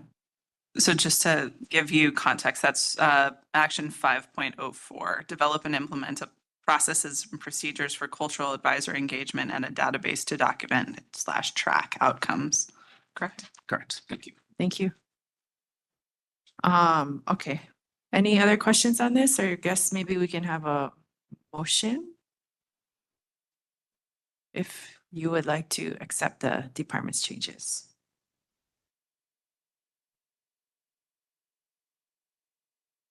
So, Chair, I'd be happy to make. Commissioner a motion. Ward? So a quick question before I make a motion. I would be happy to make a motion to accept all of the changes. Unless any of the commissioners want to specifically call one out that they don't agree with, that way we could speed it up a little bit faster. We can obviously discuss all of them, but I would only do that if everyone's okay with that. So all the way through 3.5.16, Correct. unless, is there any modification you would want to make to 3.5.8? So it'd be keeping that one in instead of striking it, Correct. as the department said. Correct. Okay, With that modification. okay, But again, open to all discussion on any of them, just for ease of use. okay. Well, I guess we can see if there would be a second for that motion to accept the department's changes for 3.5.7 through 3.5.16, except for keeping 3.5.8 as it is. Unless, okay, second from Vice Chair. Okay, this is open for discussion. So if there's any ones of these commissioners that you actually do want to make changes to, I think the move on is open to that.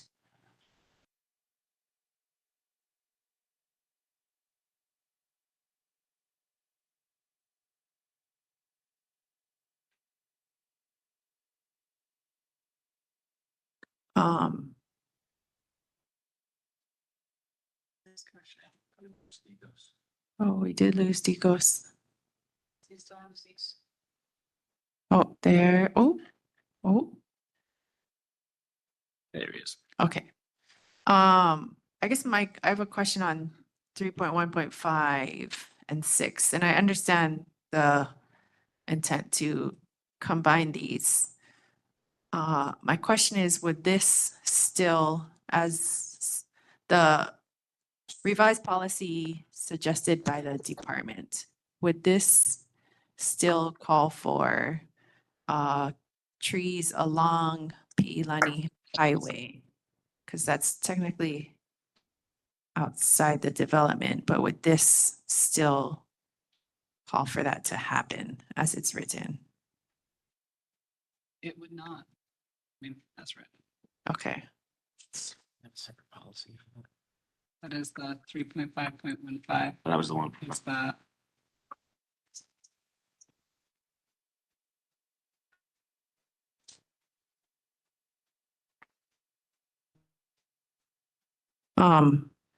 If not, then I would say either keep 3.5.15 or add into the department's language throughout the development and along the Piilani Highway border. Yeah.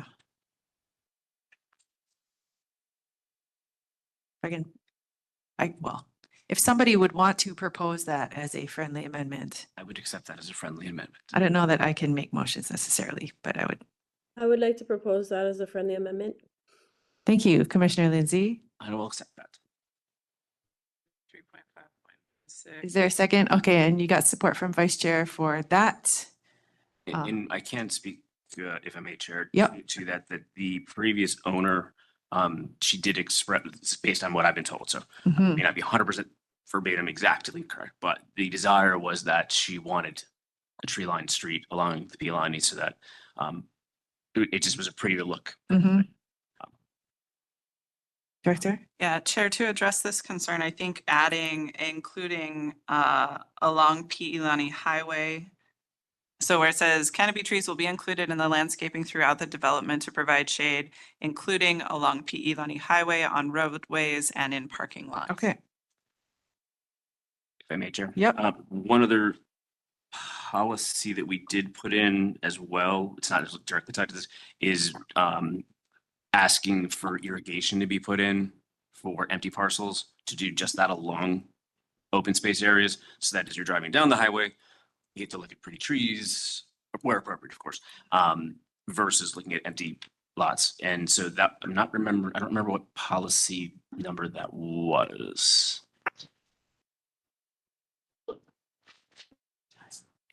Okay, well, we can tackle this one first. Yeah, but I guess I'm just adding. Oh, yeah, that was no, the- for that was the context. concept. Yes, thank you. Appreciate that. Commissioner Lindsay. I'd be hesitant to do that because of the water use and taking from the EO aquifer. So we should talk to Wailuku about that one. Okay, we can address that policy separate, but right now, just this friendly amendment to add along Pi'ilani Highway to this department's proposed language that's combining 3.5.15 and 1.6. Could I ask the department for just a clarifying question? Sure. So we're saying that these are promenade specific, but they're really not just promenade specific. I mean, the policy should also be the tree line streets in all developments. So although applicable in this one scenario, I mean, that policy would still be a policy for a different parcel, correct? No. If I may.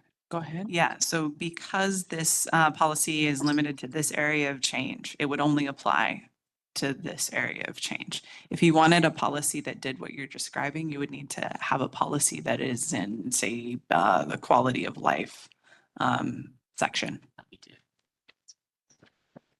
There is a similar policy about native trees or trees and landscaping along roadways. This one, this was added by CPAC, I think at the last meeting, to have canopy trees specifically in Pi'ilani Promenade. So from my perspective, as long as that policy, it's fine being specific for this one. I just want to make sure we have a policy that's for the balance of parcels, because I would not want them to not have it. Yes. Staff, can you make a note of that for when we go back to section 2, please? Okay, so is there any other discussion on this friendly amendment to 3.5.15 and 1.6? Commissioner Decos, is that your hand being raised? Yeah, sorry. Can you, I keep hearing different numbers. So 3.5.5, is that the one? 1.5, 15 and 16.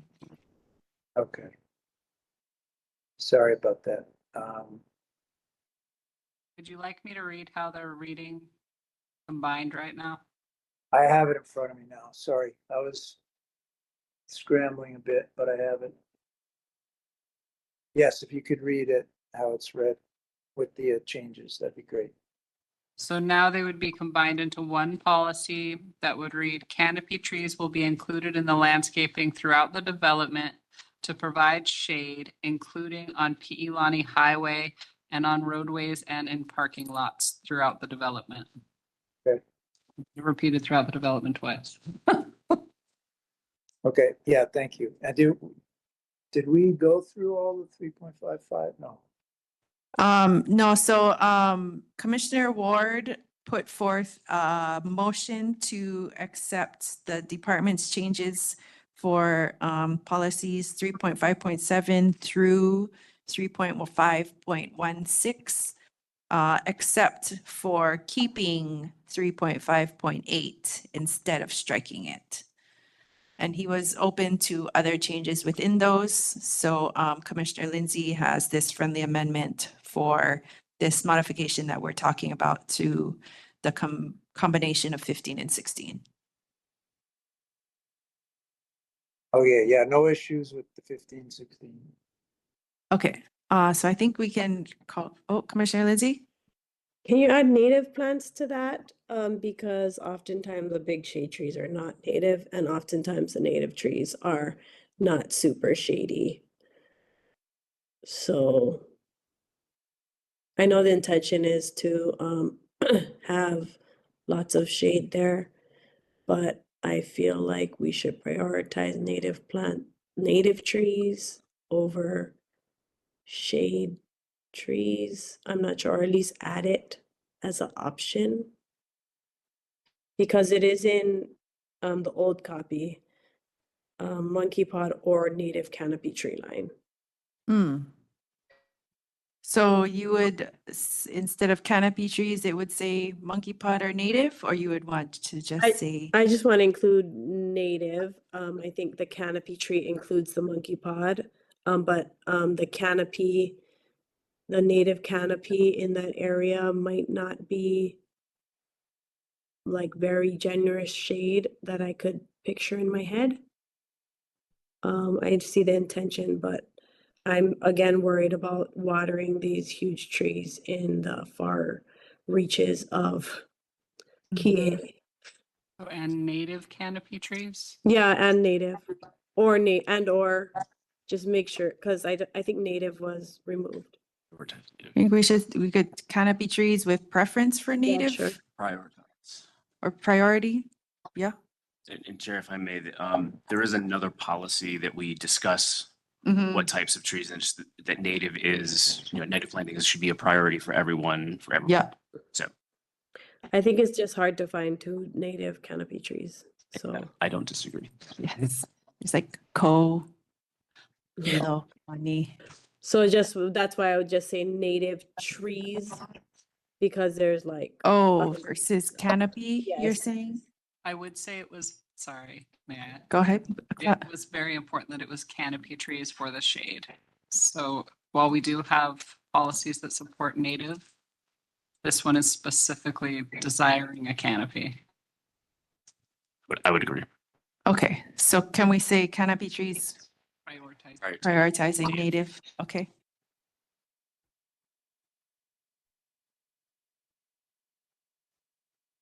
Love it. Plant native plants. They will save the world. Okay, any further discussion on this amendment, or we can vote on this amendment? Commissioner Dicos. Okay, can you clarify which ones are we addressing? So right at this specific moment, we are talking about a friendly amendment to the main motion to make some modifications to the department's language for 15 and 16, 3.5.15 and 16. Okay, all right, I'm tracking. Okay, thank you. All right, so I think we can call for the vote on this amendment. All right, Mahalo, Chair. Commissioner Hipolito. Aye. Commissioner Dicos. Aye. Commissioner Kealoha. Aye. Commissioner Lindsay. Aye. Commissioner Ward. Aye. Vice Chair Thompson. That's 6 votes in favor.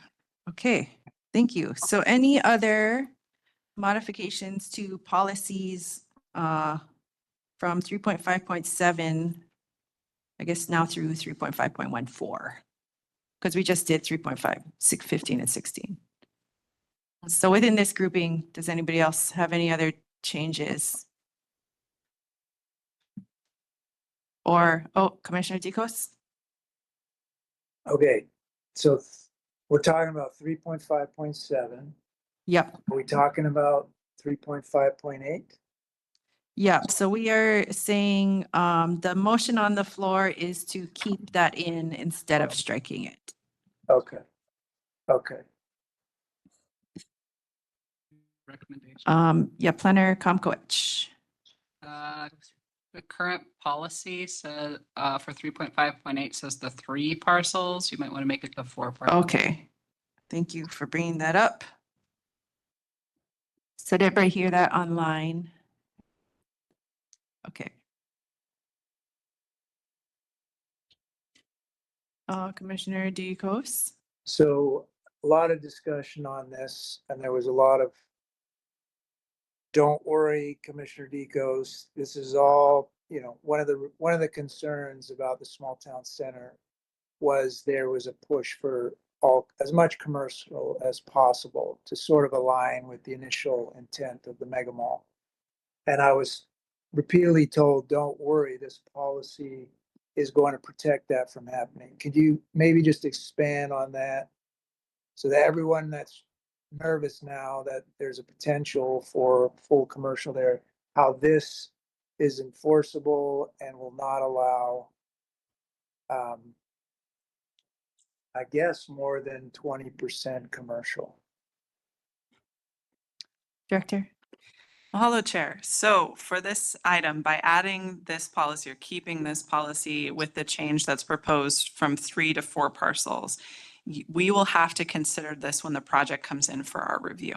So we will have to look at it and make sure there's an 80-20 split of residential and commercial. And that will ensure, this policy will ensure that when we review this project, that it will meet that requirement. I don't know if there's any other way I can say it, but I'm happy to keep trying if that's helpful, Commissioner Decos. I like the way you said it. It was music to my ears. Thank you. Appreciate it. Mahalo. Okay, so is somebody putting forth a motion for a friendly amendment to change this from 3 to 4 parcels? Vice Chair? So moved. So moved. So moved by the Vice Chair. I'll second. Can you second an amendment to your own motion? I guess you can. I see second from Commissioner Kiloha.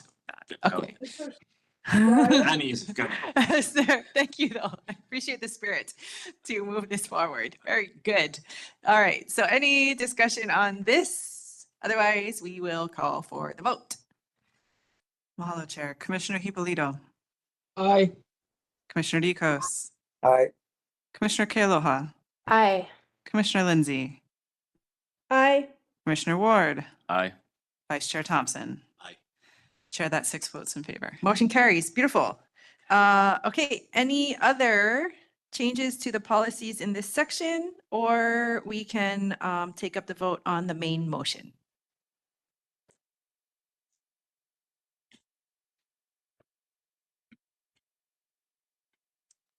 I see nobody raising their hand. So, Voting on stuff now. Director, vote on the main motion. Mahalo, Chair. Commissioner Hipolito. Aye. Commissioner Decos. Sorry, the main motion is all of the ones we just discussed. All the ones we just discussed with the changes that we've just passed Okay, aye. on the amendments. Thank you. Commissioner Kealoha. Aye. Commissioner Lindsay. Aye. Commissioner Ward. Aye. Vice Chair Thompson. That's 6 votes in favor, Chair. Fantastic. Motion carries. Okay, so that, look at us go. Yes. Okay, so that is Pilani Promenade Properties. Director? The open space. Yes. Yes, so there is the question of open space, which I think we touched upon might be a broader question on Broader policy. all the open space policies. Senator Comquich? This one actually has more expanded open space than other areas. Okay. That a larger buffer was added around both the cultural preserves and the gulches for this area. Okay. So. Maybe Commissioner Kealoha, since you had brought up the open space. Would you like to? Well, I guess I'm in favor of keeping the riparian zones as is, just given the massive amount of sedimentation and flooding in South Maui and that area having impacts to infrastructure, to people's lives. I mean, it's a safety issue, to water quality. I just think that when you have bigger buffers, that all of that vegetation can help to absorb the rainfall, the runoff, it mitigates flooding and erosion. And so I just see a lot of value specifically for this area, given like the amount of flooding and sedimentation this area receives, that we make these buffers wide. And so that's why I brought it up. Commissioner Ward? Thank you, Chair. Thank you, And- Commissioner Kualoha. Sorry. Yes. And just for background, that's exactly what the thought process was. I guess the only reason I was saying that we look at the other policies is we might choose to have the same in the other policies. So it would be it would be the same, no duplication. Or it may guide us to making a decision with the other policy. And then I think it also with the buffers along the highway, it's kind of putting all the pieces together. So it's just my thought.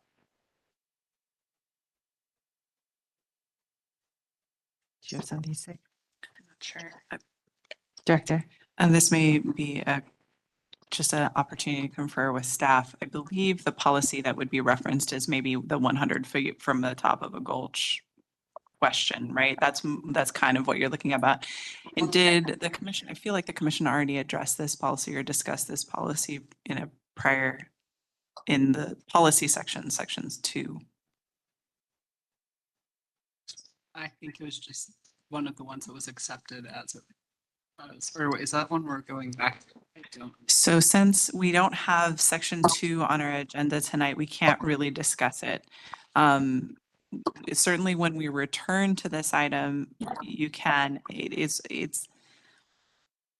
the motion that you've made is to turn all of this area small town center. If you want to go with the CPAC's recommendation on open space, I think it would be good to have a conversation now in absence of that greater policy conversation. It would be worth having the discussion now and decide whether or not you want to go with the department's recommended skinnier version or the larger version that's described in the existing recommendation. Question. By way of background, the department's version you said was from the SLUC site plan, Correct. right? Do you have any idea what like the dimensions or measurements of this are? I think Jackie may have the decision in order, and she can maybe describe that. Sheriff, if I may, I would actually say, I would actually support the wider, just for the fact of how much flooding is coming down in that area. So even whatever the LUC has, that's old at this point. Yeah, no, I'm just asking for reference. Yeah, no, Yeah, I yeah. wanted to make sure though that No, I was yeah. having the wider. So happy to make that motion to get things. I would just, when we do go back to policies and I just like to make sure we're consistent. Well, we're not making one bigger than the other. If this one's bigger, fine. But if we're making the other ones bigger, let's make sure we make this one then as big. I just want to make sure that we're not missing an opportunity. Thank you. Yeah, no, it's good to think holistically here. So happy to make a motion Well, or we look at it. yeah. Okay, So so things pending. Okay. the Gulch area is about 3 on the LUC. Acres for the total area. So that's, the part where it's going down. And then the one that looks like a boot is the conservation area for the Dark sky. And that was about 2. Okay. A little less. Thank you. And something I think worth saying out loud in case it's not clicked in everyone's mind yet, that policy that's referenced in section 2 would apply to this. So if you went with the skinnier version of it, that policy still applies. They're still going to have to follow that Gulch policy. that setback. So that may be a reason, just for consistency purposes, to keep it at that smaller number, if that's the will of the commission.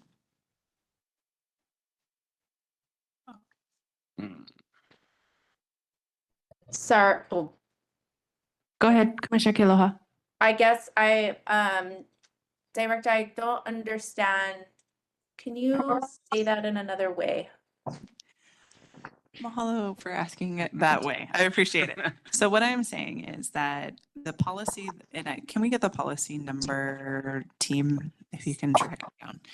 So the policy that's in section 2 that says, that restricts building up to 100 feet or whatever that number is of the gulch, the top of the gulch, and they're finding the policy for me so I can get the language exactly right. That policy will apply to this as well. So because this line is drawn on a gulch, the majority of, so the northern portion of the property, so there's a, you know what I'm saying? It looks like a stream, right? That area, whether you go with this, if you go with the skinny version, that policy is still going to apply. So if you go with the skinny version, you can imagine that plus whatever the setback is going to be that you established in that policy, if that makes sense. So I'm not advocating for one position or the other. It does not address the dark skies situation with the boot cast looking one, for lack of a better way of saying it. I do not believe that's a gulch. That's just it's probably related to a yeah, it's a cultural site.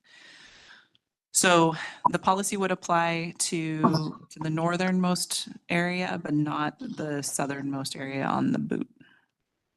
I think the policies about gulches are 2.4.5 A and B. One is for redevelopments, one is for new developments. Mahalo, Chair. Commissioner Kealoha.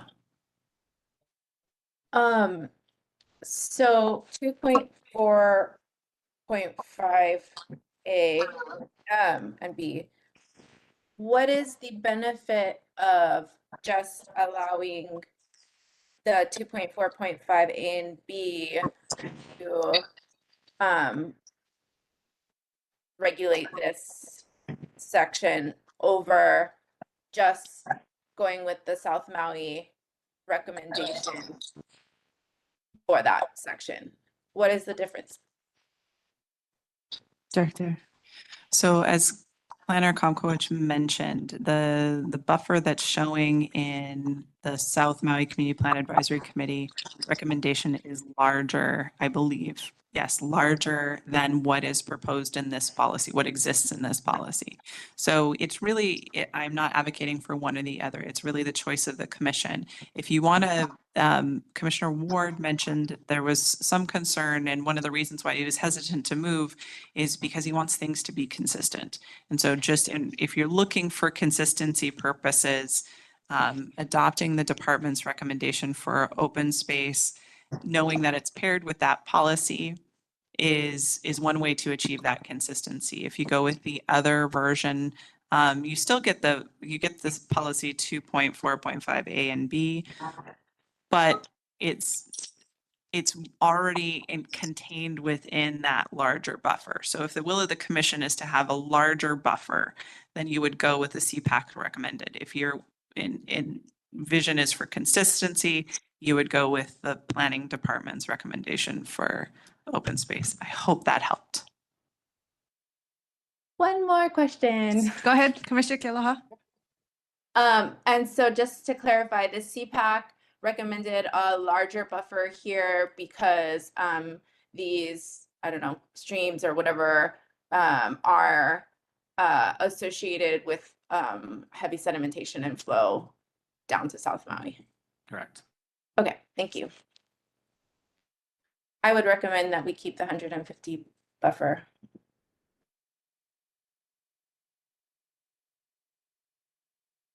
That's the dimensions of the CPAC version.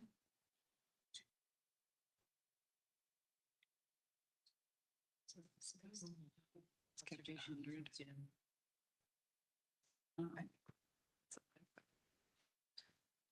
a point of clarification. Okay, Commissioner Kaloha, staff is looking to clarify that. I just want to make a quick point of clarification. So when you're taking a look at September 23rd memo on page 1. On page 1, there's two recommendations. One is the South Maui CPAC recommendation and the department's recommendation. There are two different types of open space that are being discussed here. One is kind of a conservation area around the gulches and that dark skies area. But I also want to point out that there's an area along Pi'ilani Highway that has been designated by CPAC, and that goes with the, 150-foot wide designation. I believe you addressed this policy at one point and you changed it to a different number. We would just recommend that you leave that out of your recommendation. So just focus on those conservation areas and not on the stuff on Pi'ilani Highway, just for clarity purposes. Mahalo, Chair.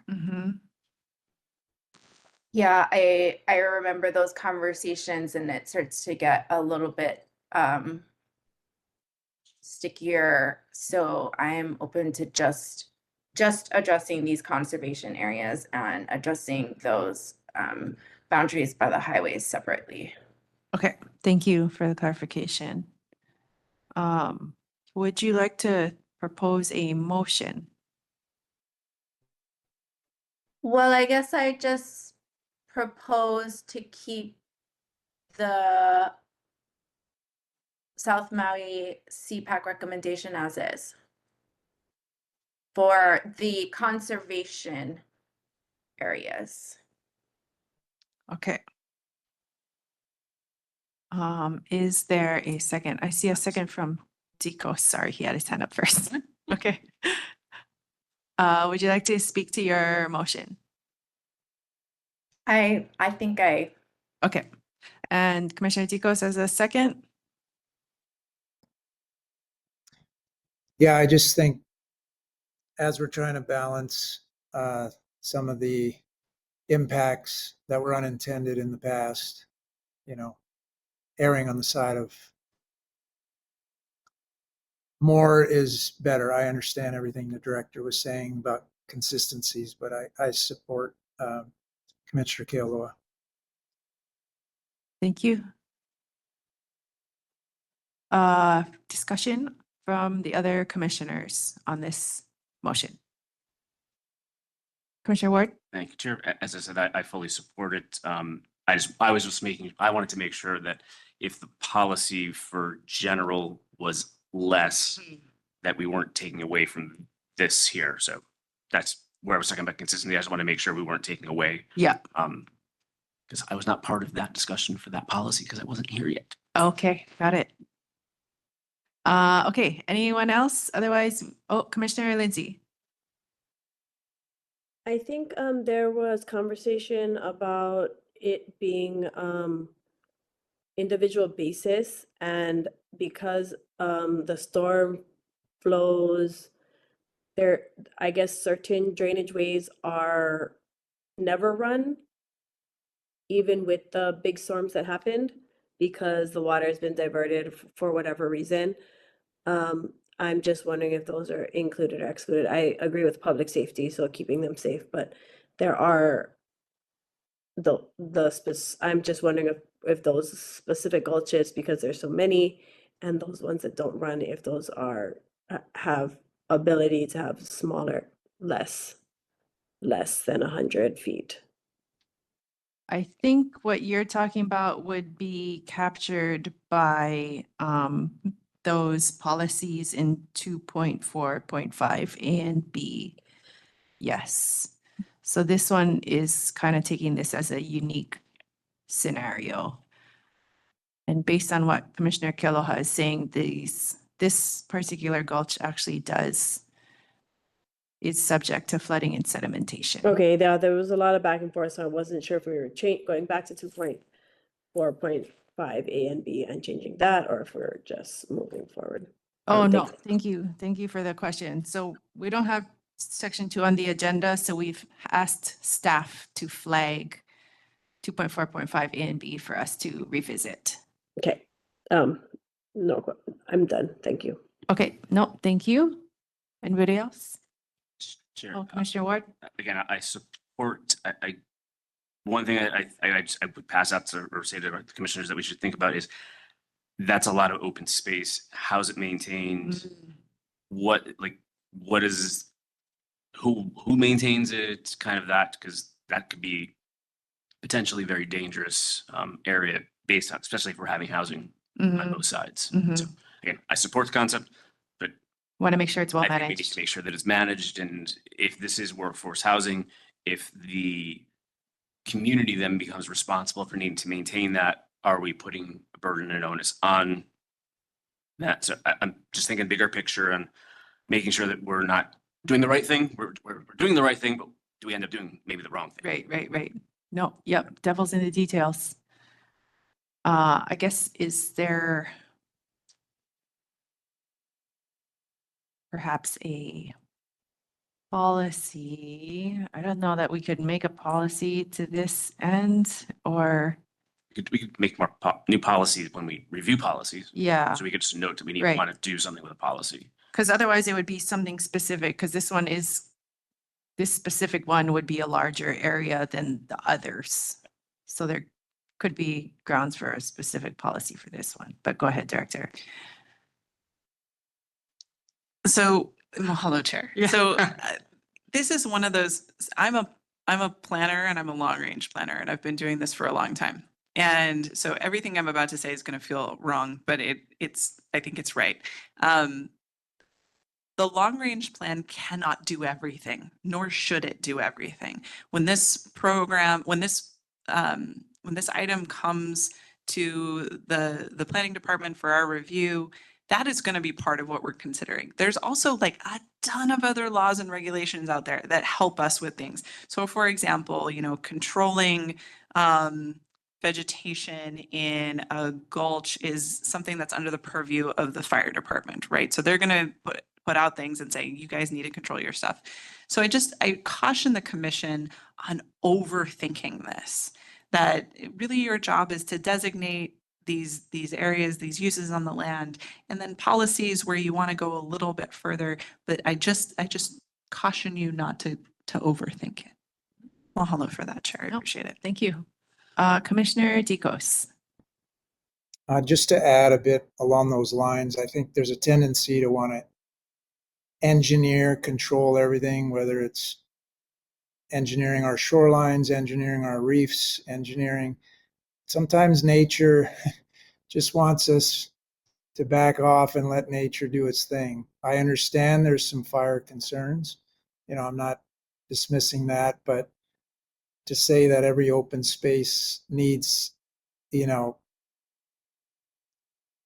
be managed and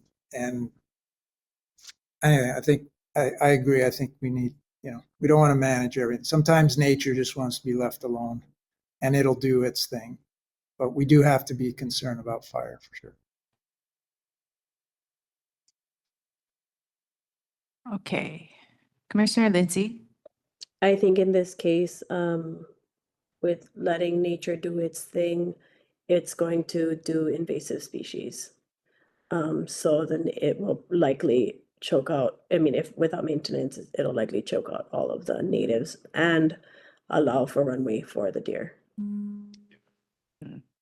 But I am an advocate for letting nature do its thing. Too bad the native population of plants weren't stronger, so that they could overtake that. Yes, to that point, our native ecosystems need a boost to be able to do what they do best. Sure. Commissioner Ward. I completely agree with Commissioner Lindsay. And specifically on the deer, we have a huge problem. I literally was at my property, looked out my back window, and there was about 60 deer on the blue gorse, just chomping on the grass. So again, I think it's one of those things we have to try to figure out how to balance without over-engineering, but that definitely would give a very large space for them to come down. Correct. And have them actually coming down straight onto the highway. Okay, so right now, I believe our motion on the floor is specifically with designating this area on the map. Understanding there may be other provisions to address these very valid issues that are being brought up. But if there's no further discussion on the mapping designation itself, I think we can call for the vote on this. Yes? Unless anybody wants to raise anything else. Commissioner Ward. Thank you, Chair. Just a point of clarification is that just if anybody's feeling uncomfortable, we will have one more time to review this. Yes. So it's not as if it's a one and done. So if we go through our other policies and we recognize that we want to make a change, we still have an opportunity to do so in the final review. Correct. Yes. Thank you. Okay, Director. Oh, Commissioner Kealoha? I don't know if this is going to help, but just another benefit of these like large buffer zones or riparian zones are nutrient cycling and providing habitat for native species. I'm not saying that like natives are going to grow there, but it does provide a habitat for them because it's going to be wet. So anyways, if that helps anybody. Thank But I'm you. ready for the vote. Okay, let us do that. Mahalo, Chair. Commissioner Hipolito. I support Commissioner Kealoha's thought processes. I vote yes. Mahalo. Commissioner Dicos. Aye. Commissioner Kealoha. Aye. Commissioner Lindsay. No. Commissioner Ward. Aye. Vice Chair Thompson. Aye. Chair, that's 5 votes in favor. Okay, motion carries. Okay, so anything else specific to Piilani Promenade? Where are we? No, okay. Then the other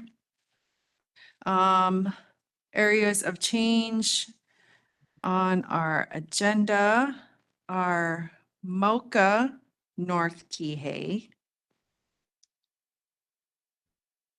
and the Central Maui Base Yard.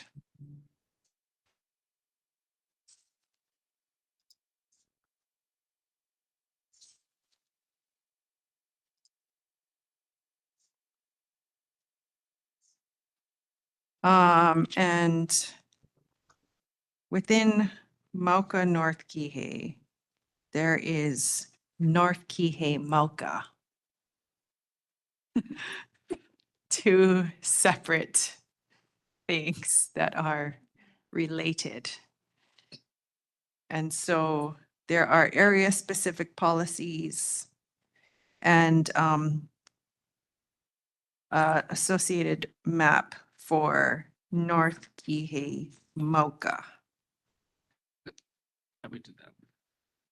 Didn't we do that one last? Did we finish that one last time? I don't remember. Yeah, I don't think we. Would you like a history of how CPAC discussed Kihei-Mauka? Yeah, I don't think we went through the policies last time. No, you're right. We didn't do the policy. Okay.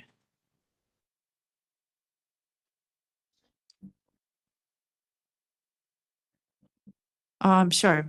Planner Comcoich. Or I guess temperature check. Does anybody need a 5-minute break?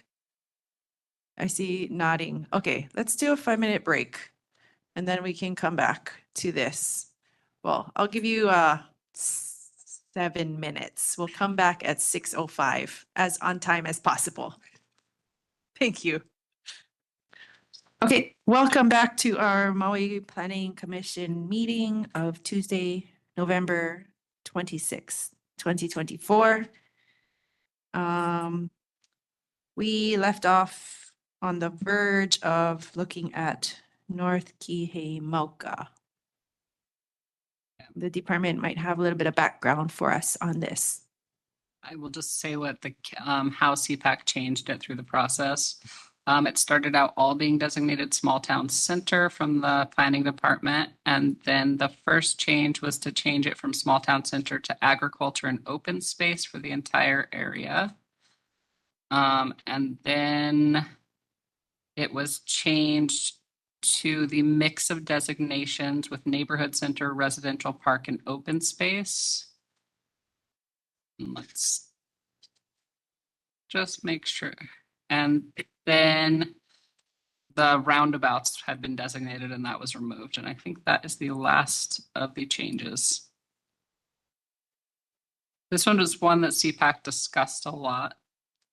The difference between designating the entire space for growth and keeping it as agriculture and open space. Thank you.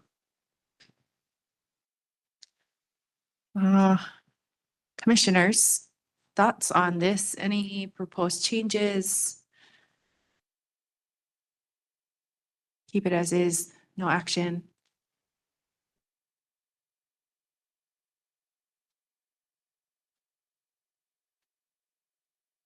Any changes to the policies? Which the department had some suggested changes for. 3.5.1 through 3.5.6. And I recall testimony from Kihei Community Association and to some extent from Mr. Frampton, the representative, saying that in consultation with each other, they kind of came up with the land use designations as a package together with the policies. Director. Yeah, Chair, I think this is another place to point out that the department's recommendations on our letter from September 23rd begin on page 4.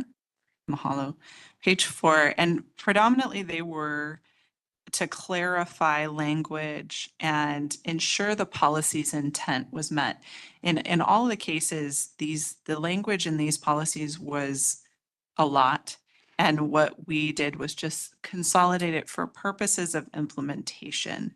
It's just is easier for us to understand if there's not so many extra things that don't get to the outcome that's trying to be achieved. And so I think universally, every recommendation we make is to make the policy's intent clearer with more concise language. Thank you for that. Was somebody raising their hand online? Commissioner Lindsay. For 3.5.1, I was thinking we could reprioritize the stakeholders and include lineal descendants.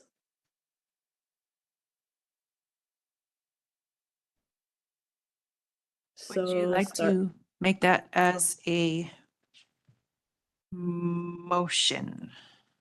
Yes, I move to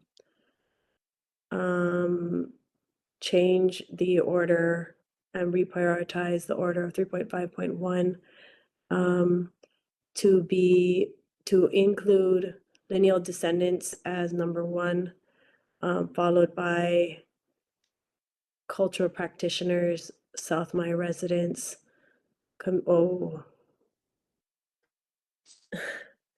to include lineal descendants, South Maui residents, community groups, cultural practitioners, affordable housing advocates, landowners, developers. Actually, can you add cultural practitioners to the end because they're not necessarily people of that place?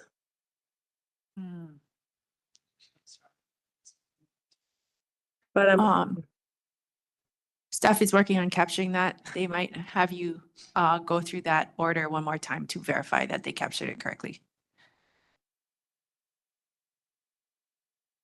I'll second. Okay.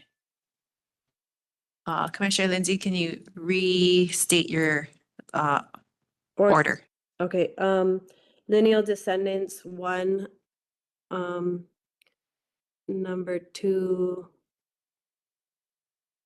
South Maui residents, 3, landowners, 4, cultural practitioners, 5, community groups, 6, affordable housing advocates, and 7, environmentalists. The last ones, it's kind of, I just want to make sure we prioritize lineal descendants first, and then the others after. I think you got a second from Commissioner Ward. So this is open for discussion. You can speak to your motion first, then Commissioner Ward, and then everybody else. As I talked about in the other parts of the plan, the South Maui Community Plan, prioritizing the people of the place is most important. And then the others come after that. That's all. I have nothing to add, although I may make a suggestion of slight reorder, if I may, which would be community groups. I would say should be before South Maui residents, because you're gonna have kind of an association or like Kihei Community Association or Wailea Association. They should be engaged before it goes to just all South Maui residents. Okay, that's fine. On that note, I think landowners and developers should also be before the residents. I don't like doing this. I don't like this part. Sure. Commissioner Dicos and then Director. Yeah, I was just gonna say, it was gonna be, if we're trying to rank these, it's not gonna go well. I would just suggest bullet point. I'm fine with lineal descendants being at the top of the list of bullet points, but maybe that takes the ranking out of it. Thank you, Commissioner Dicos. Director? Mahalo, and I'm glad Commissioner Dicos went first. I want to be very clear that we are not ordering these things. Just because there's a number next to them doesn't mean that one has a greater priority over the others. This committee or this group, the stakeholder committee will be made up of all of these groups. So I would recommend to the commission taking numbers out, putting whatever order you want, but just take the numbers out completely if that's a concern for the commission. There is absolutely no reason to number these. Okay. Okay, I would like to change my motion if that's okay with my second. Sure. To remove the numbers, but put lineal descendants at the beginning and then add a and before the last number, which is 6 now, but will be 7. But there's no But numbers. there's no numbers. Yeah, but the 7th. Yeah. Yes. Okay, and I'm that's fine. good with the second? Yes. Okay.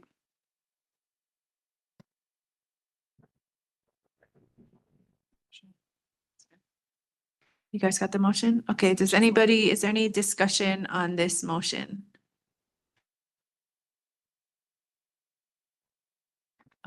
Seeing none.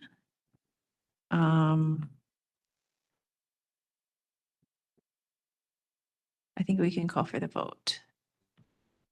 Mahalo, Chair. Commissioner Hipolito. Oh, sorry. Commissioner Dicos, did you have something to say before we vote? I was just gonna, I know in the past, we kind of went with consensus. We didn't go through a vote count every time. Yeah, that's true. I guess we can raise everybody's hand. If you're in favor, raise your hand. No objection. Okay. Is there no objections? There's no objections. Everybody raise their hand. Okay.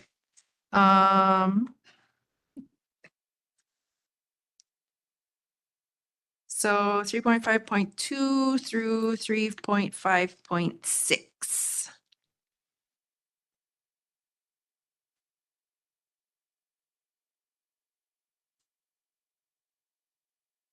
And maybe for 3.5.2, could the department speak a little bit about your changes here.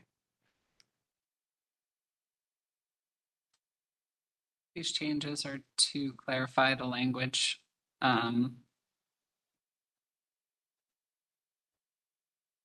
It's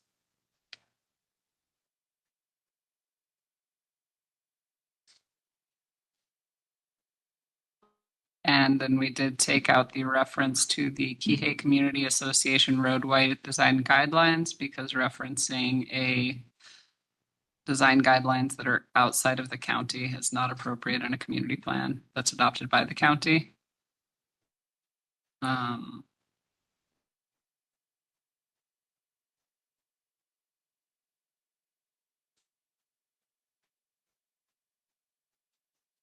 Okay, so the project may very well do that on its own, but it would be outside the purview of this plan. Yeah.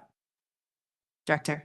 Just to add, number 10, we did consolidate some things here. So we took out number 10 and 11. And again, this is another place where this is not a rank order of things. It's just a list of stuff. So just to be really clear, we took that out mostly to give more flexibility. There's not a lot of reason to list all of these designations here. And the transect is a term that is not utilized anywhere else in the plan, if I'm not mistaken. It's a term of art, and it does seem very strange to throw it in there. Yeah, and also this is another place where I think this is a policy trying to go much too far into the weeds, whereas a lot of, and also, when you do a policy like that, it kind of binds you to whatever that policy said, even though down the road, there may be something better that even the community would agree with. So having some flexibility there, I think would be wise. So that's just adding to what Planner Karen brought up.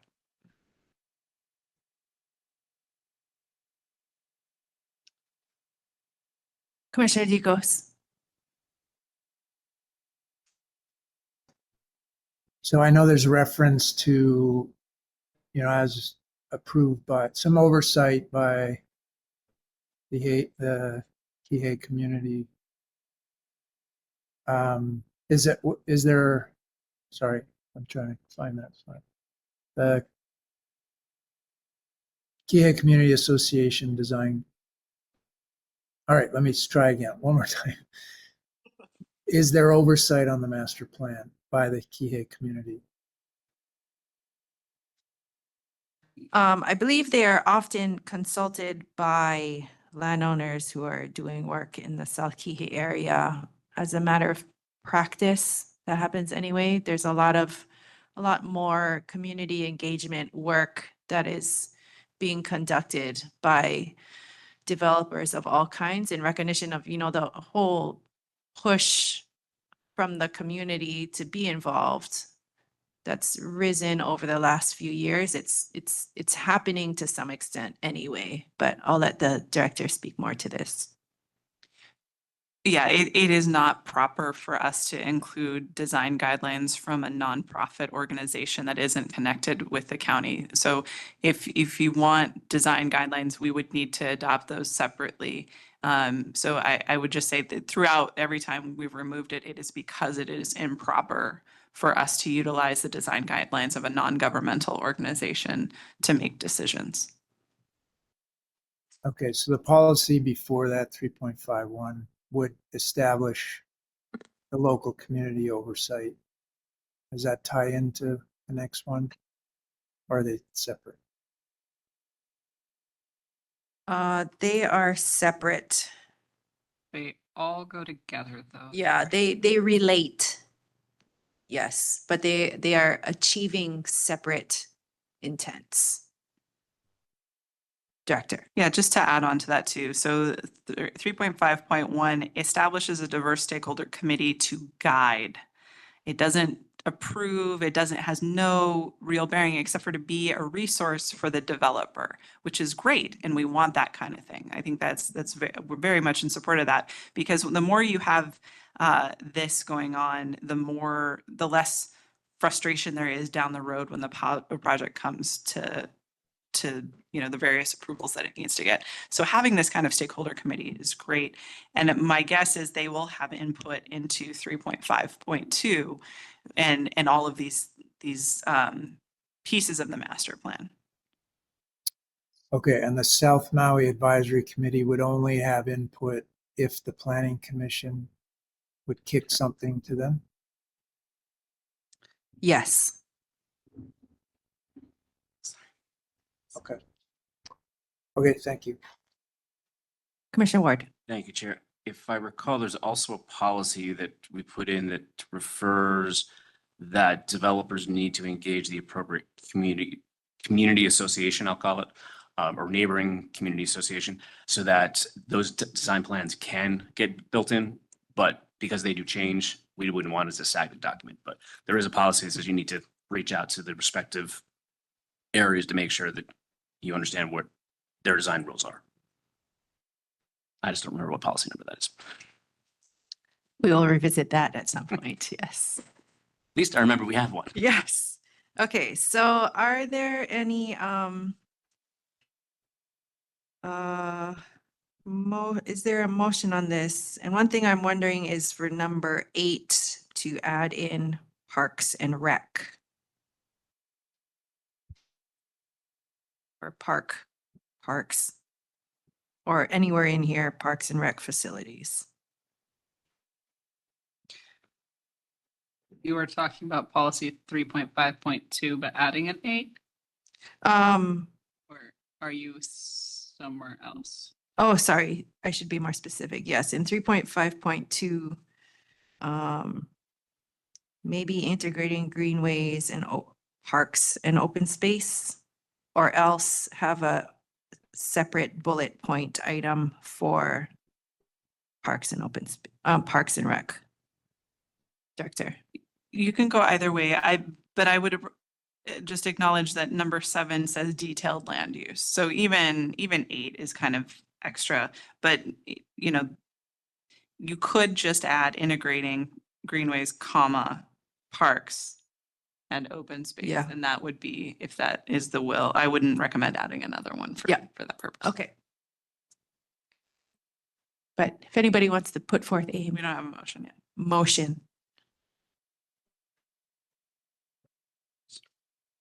So Commissioner Ward. I'll put forth a motion to approve 3.5.2 through 7. 6. 6, as proposed by the Planning Department. Do you want to add parks to 2? And to add parks to 3.52. As just discussed. As just discussed. Okay, thank you. Second by Commissioner Lindsay. Would you like to speak to your motion? I personally, I just think that this is something that was developed between the association, the community association is in conjunction with the developer. And excuse me. So if they've come to the agreement, let's make people happy and let's not change stuff.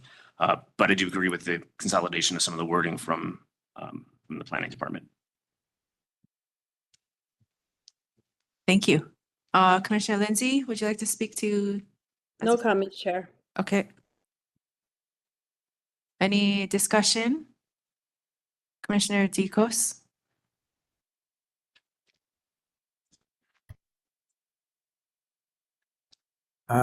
So we just we went all the way to 3.5.6. Is that what we just did? No, so similar to the last set of policies for Pilani Promenade, Commissioner Ward has put forth a main motion to accept the changes for the whole entire grouping. And I think there's opening for, you know, just like we did the last time, modifying specific policies within this grouping if we like, through friendly amendments. Got it.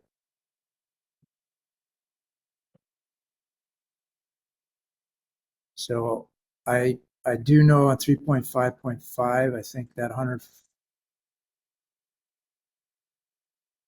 I might be confusing that. That's not the 100-foot buffer off the highway, is it? No.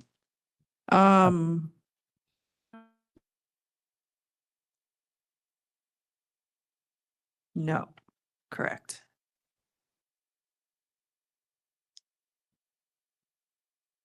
Were you raising your hand? Okay.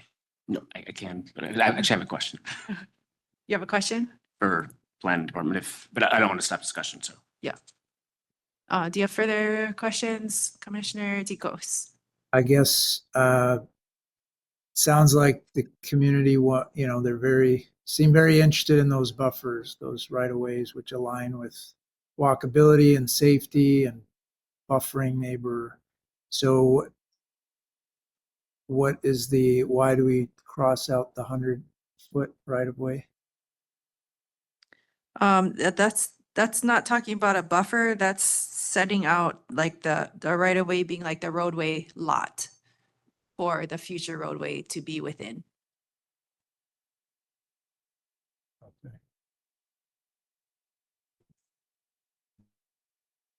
Okay, thank you, Chair.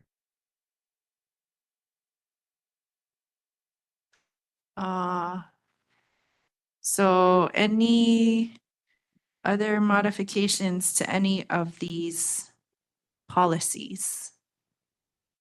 Commissioner Ward? Thank you, Chair. And really, it's a question to planning. I think I know the answer, but I just want to make sure and also make it kind of part of the discussion anyways. So as I was asking one of the testifiers earlier about stopping the highway at Lapoa, I understand why this policy would be specific because it's to the specific project. I'm assuming it would be most appropriate to create a separate policy when we do policies to potentially have that go further, just as a further escape route for the rest of South Maui. I need a little more context. I apologize. No problem. So this is saying that they want it done concurrently or prior to the development, but it's going to stop at East Lapoa. That only really benefits a fraction of South Maui. And I'm saying, so, but I understand that this policy's with this, so I don't want to combine them. So I'm assuming the appropriate step would be to put a policy in later when to say it should get extended further. Yeah, Chair, to address that question. So this policy is like you just said, it is only specific for this area of change. So if you want a policy that would extend that bypass, which I assume is what you're referring to, further south, you would want a policy in that. I actually wonder, it may be something to address in actions rather than policies. Because policies are only reviewed at the time of the development. Thank you. I feel like it's sinking in. That's great. So it may be an action at that point. So once we get to action, we're going to discuss that. And there may already be an action. I'm just not sure. There may be, I just don't remember. Can we flag that for when we get to that? Of course, make sure. Yep. Just because we should make sure we have escape Yes. routes for everyone. Holistic. Everything should fit together. It's all a connection. Okay, any other changes or discussion, deliberation on this set of policies? Commissioner Dicos. So I'm back on 3.5.5.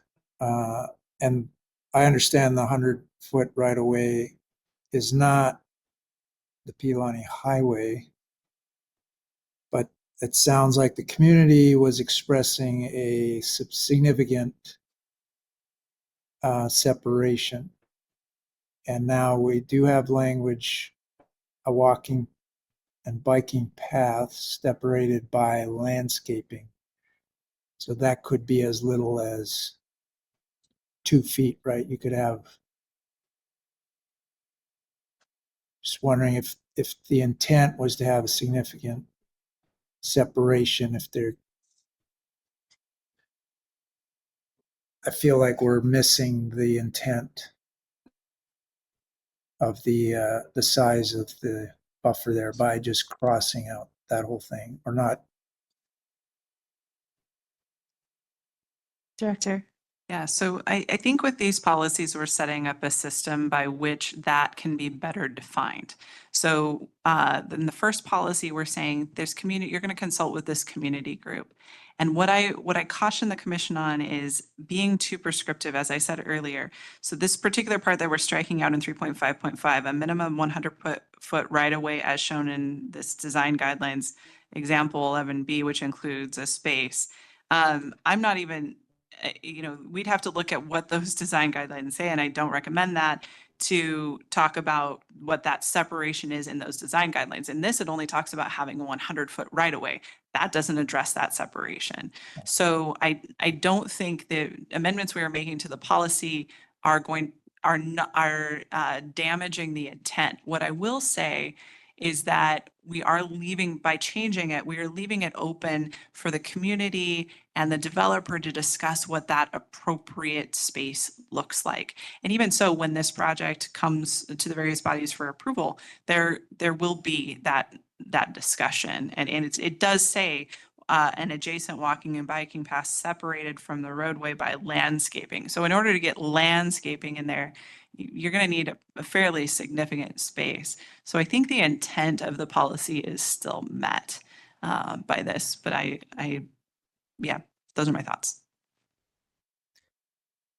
Okay, yeah, I think I once again misread the 100-foot, but they do reference Pilani Highway. And I guess my question, the 100-foot buffer on the Pilani Highway was way back when. Did we resolve that, or is that something we're going back to later? I believe we did resolve that, but it's, again, we're gonna go revisit all of section 2 once we work through the whole plan.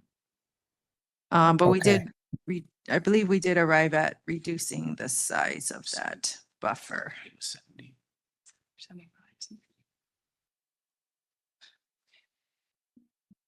Okay, if somebody knows, because I didn't think we ever resolved that, but I think the reason they try to make it so prescriptive is because the bare minimum doesn't cut it. Like your interpretation of landscaping is significant, but somebody who's trying to, minimize the budget costs can put we see those 2-foot strips of sod, right? That could be considered landscaping. So anyway, just trying to understand the intent of the Kihei community.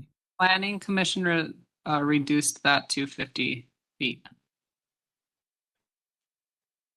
Okay. Director? Yeah, but also Chair, just in mind, keep in mind that 3.5.5 only talks about a 2-lane collector road. This is not Piilani Highway that connects directly from East Lipoa Street to the Veterans Highway.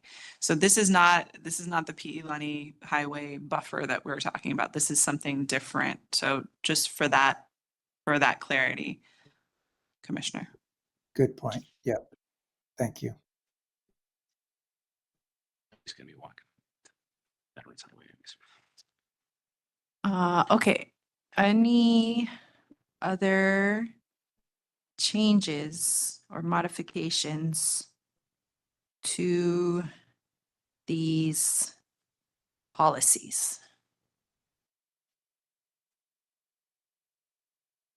Or we can call for concurrence from everybody. Okay. Yeah, okay.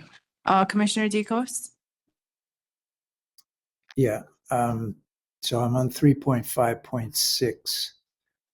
So what I'm reading is the intent was to emphasize affordable housing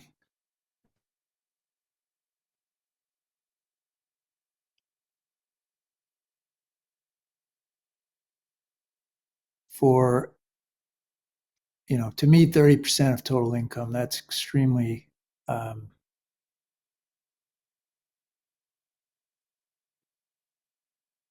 never mind. Sorry. I'm good. Thank you, Chair. Nope, thank you. Thank you for thinking through this. Looks like there's no further discussion on this. We can call for the vote. So this would be approving 3.5.2 through 3.5.6 with the one change to 3.5.2 to add parks. And I believe that was the only modification to the department's proposed changes. Okay, Director. Mahalo, Chair. Commissioner Hipolito, Aye. Commissioner Dicos, Aye. Commissioner Kealoha, Aye. Commissioner Lindsay, Aye. Commissioner Ward, Aye. Vice Chair Thompson. Aye. Chair, that's 6 votes in favor. Okay, thank you. Good job, everybody. Also on our agenda, there was Central Maui Base Yard Area of Change. Which I don't think we had any comments on that, but then we did have the written and oral testimony about the added industrial area that would require an amendment also to urban growth boundary.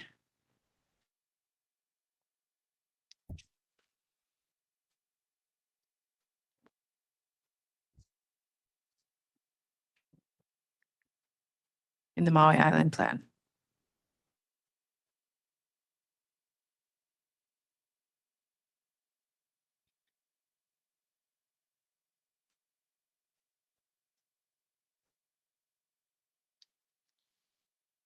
Commissioner Ward. Sarah, I'm happy to make a motion.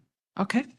I move to change TMK 238-008-005 from agriculture to industrial and to file a amendment to the Maui Island Plan to change the growth boundaries for that parcel. Thank you. Is there a second? I see a second from Commissioner Lindsay. Would you like to speak to your motion? I don't think anything further needs to be said. We've received multiple testimonies and both written and oral, so I think for that, it's pretty clear. Okay. Commissioner Lindsay as the second. Industrial uses are so needed in our community, and near that area too, it just makes sense connecting the entire thing. That's all. Thank you. Okay, thank you. Commissioners? Commissioner Dicos, followed by Commissioner Kealoha. Yeah, I apologize. Can you remind me the parcel size? And is this the special use permit area that they're doing recycling? Maybe just, if you mind reminding me what this parcel is again? This is a parcel in Pulehunui, so it's on like the Haleakala side of the drag strip. It's kind of like sandwiched between the drag strip and I think the cement facility. Director? Yeah, just for the commissioner's benefit, in your packet or in among the comments received, there's a letter from Pacific Rim Land that has a map so you can see what parcel we're talking about, if that's helpful.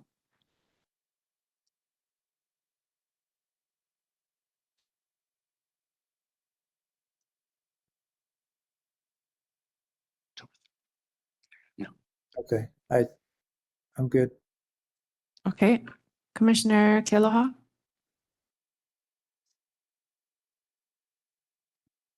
Was this the testimony that we heard earlier?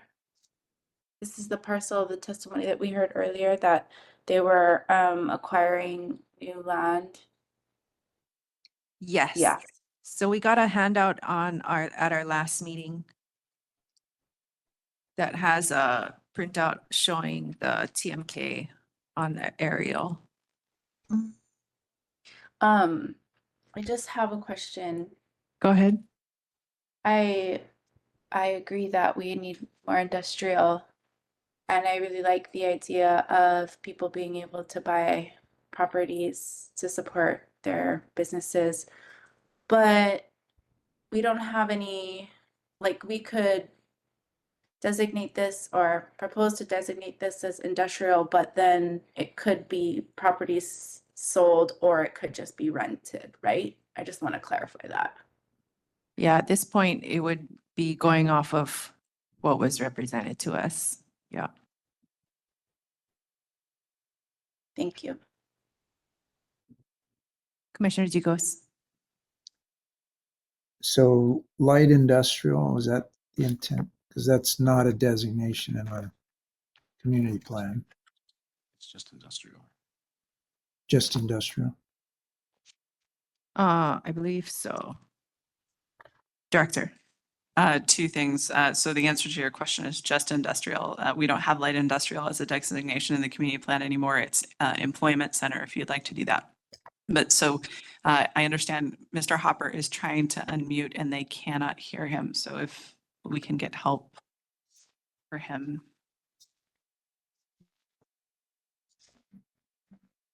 Perhaps, Mr. Hopper, you could call in to the meeting.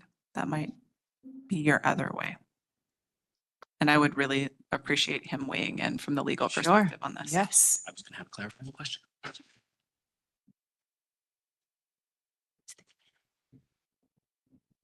And can I ask a question while we're waiting? Sure. So there are a lot of comments from the community that say, you know, they go through this whole community plan process. There's opportunities to, you know, present your case for a rezoning or for, you know, project. And then they're concerned when people bypass that process and kind of sneak in at the commission level or maybe at the county council level. So can you just help if I had to respond to one of those people, how I would let them know that this is very different than that? Hello? Hello? Mr. Hopper, is that you? Yeah, can you hear me? Yes. Commissioner Ducos will come back to you. We'll let Mr. Hopper provide the answer to the first question. I just wanted to make clear the motion. I think if you're going to initiate a Maui Island Plan amendment to the growth boundary, I think there's a specific process for that. That's normally, I think, initiated by the director or the council. The commission may be able to, but generally that would be a new proceeding that would be agendized, I think, as a public hearing, and that would come to you sort of in your ordinary course, or I guess you could take it up as a meeting, but there's a specific process for that. So I think at this point you'd be sort of recommending that happen. I know they talk about a concurrent processing in the 280B, but I don't think they intend as part of the agendized CPAC or South Maui Community Plan Planning Commission meeting that you necessarily do that. I think there's a specific process for that island plan amendment. And so I think you can definitely say, we recommend that, you know, the department / council initiate that process. But I want to look into that process a little bit more. I don't think as part of your motion, you can actually grant the recommendation for the island plan. I think you have to there's some noticing requirements that you have to go through. So I think you can take that action today, but just to be clear, it's not to actually do the amendment, which has to be done by council. It's, I think, to recommend the necessary amendment to the boundary in order to allow the proposed industrial designation to go forward. I mean, I hope that wasn't too confusing, but generally an island plan amendment has a process that goes through that I believe includes its own public hearing and other things that you'd still have to do. It could probably reach up to council for their action by the time they'd be ready to vote on the Maui Island plan as a whole. But that's still a process that has to happen.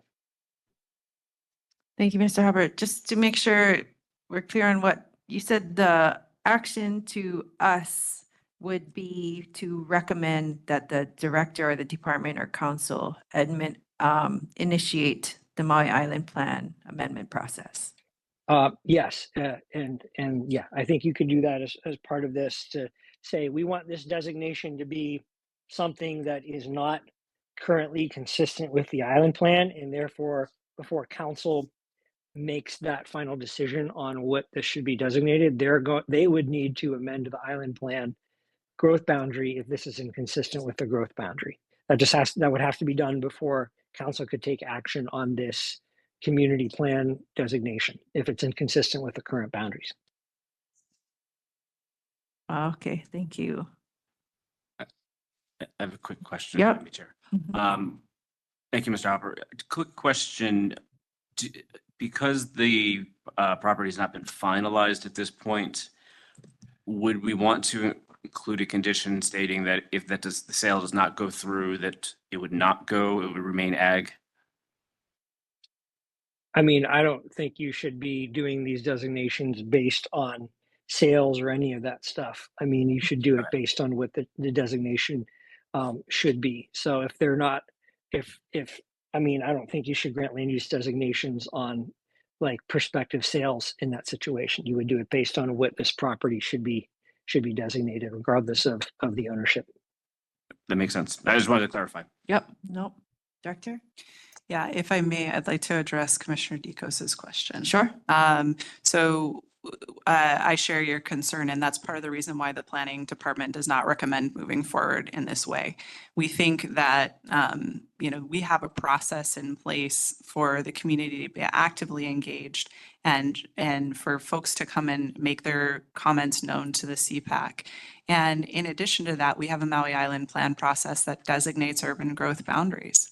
And I foresee a scenario where I'm very concerned that we get to the finish line for this plan and it's held up because we can't finish the Maui Island plan amendment for just this one area. So it's one of the things, but to address your question, Commissioner Dekos, I think that's a perfectly reasonable thing. And as far as the department goes, our recommendation is that if there are land use changes or policy changes that the community wants included, they should start with the CPAC and have that conversation with the community first. And then, if that carries through Planning Commission, then great. So I don't have an answer for those folks because the planning department disagrees. Okay, so just to clarify, this is somebody that is interested in a parcel, is in the process of purchasing it. They'd like to do something that is inconsistent with the zoning, and they're asking us to expand the urban growth boundary and rezone. Is that what's happening? Director? Just to be really clear about language, it's not zoning, it's community plan designations. I believe the zoning out there is agriculture. So they would have to go through a zoning amendment as well. So this would be totally new territory. So the community plan, what they're asking for is a community plan amendment from agriculture to industrial. And that is the motion. Thank you.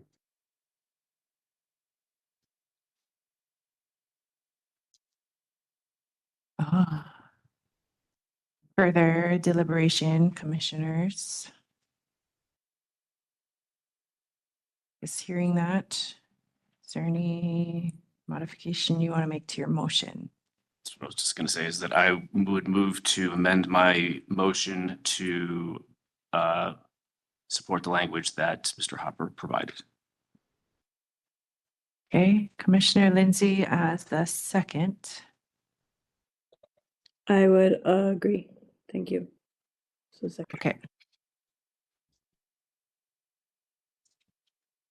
Okay, just for, well, Commissioner Kealoha first, and then we'll go back to Mr. Hopper. I guess I just wanted to say that I agree with Commissioner Dekos in that the potential future landowner should go through the process of community engagement rather than through this process. And I also agree with the department, so I would not support the motion. Thank you, Commissioner Kealoha. Anybody else want to weigh in on this? Commissioner Dekos? Yeah, just to further, I think it's opening up Pandora's box a bit here. I'm a little, I do have concerns with just this sudden major change in the requesting an island plan change and then based on a testimony. So I won't be supporting the motion. Thank you, Commissioner Dicos.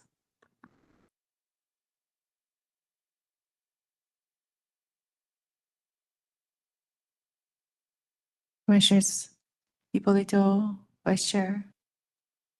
No comments? Okay, so Mr. Hopper, just for everybody to be clear, can you maybe restate what the motion would be or is?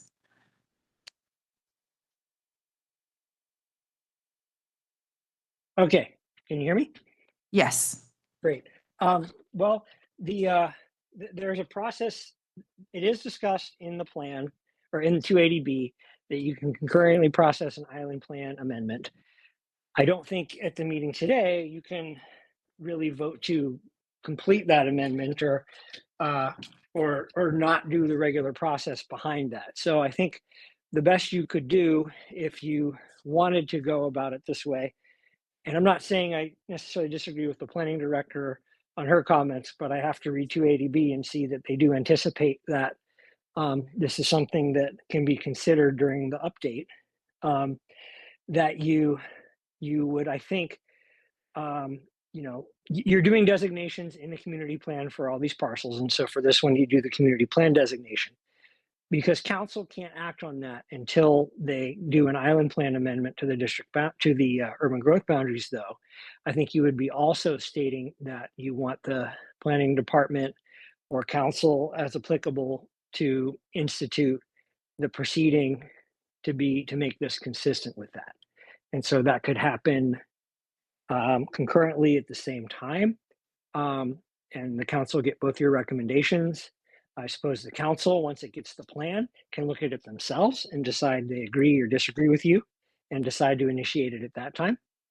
But I think the main point is, I don't think you can necessarily take your final recommendation on that without going through the regular amendment process for the island plan, which you can recommend be instituted by the department or the council. And the most important thing is that the council will not be able to designate this something that's inconsistent with the island plan unless they do an amendment to the island plan before finalizing this. So I think those are the key points. So I think your motion is to, as I think it was restated correctly, to recommend that the department or council, as applicable, institute the proper proceedings to amend the island plan. Okay. Everybody got that? I guess one question I have about this, though, is that we've heard from the director that the department is not supporting this approach, which creates a little bit of a schism between the recommendation for the department to do this and then the department not being in support. So Commissioner Ward. May I ask a question? Yes. So, since this is new and I think what would the process look like? I guess my intent was listening to the landowner, trying to help support the industrial business. So, but if there's a better recommended way to go that you would propose, I'm happy to do that. I'm just really trying to help move the plan forward, have it documented, and that we collectively say, yeah, that makes some sense. So I'm flexible. If there's an alternative way, I'm open to hearing it. I don't know what that is. So.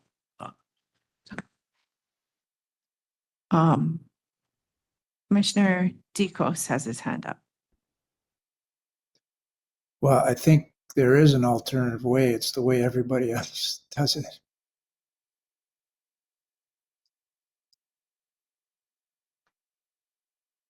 Is that what you're going to say? Director. Mahalo, Chair. Yeah, I would recommend that this project go through the normal process. which would be for them to initiate the appropriate amendments through the normal process.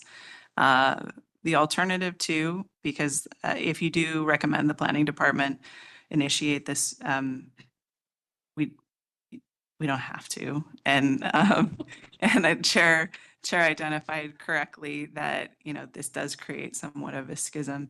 As Mr. Hopper said, you could say, or the council initiate that. Of course, it would call on the council to act on this item before they, or concurrently with their reviewing of all of these items. So for me, you know, this is a timeline issue. It's a major timeline issue for us. And while 2.80B, you know, envisions that this is a possibility, it also doesn't give us a really clean way to handle it. It's not super beautiful and easy. So that's one alternative, is instead of saying the planning department, well, you could say the planning department, but I would also recommend or the council initiate it. And then again, keeping in mind that this will only go to council when the entire plan goes to council, and they would have to fish through all the recommendations unless we brought it to their attention earlier, to then initiate that MIP amendment. Anyway, the process as envisioned is that you fill in the urban growth boundaries.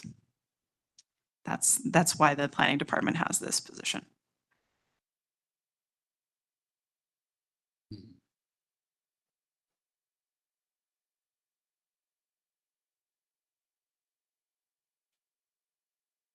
I feel like I should say thank you.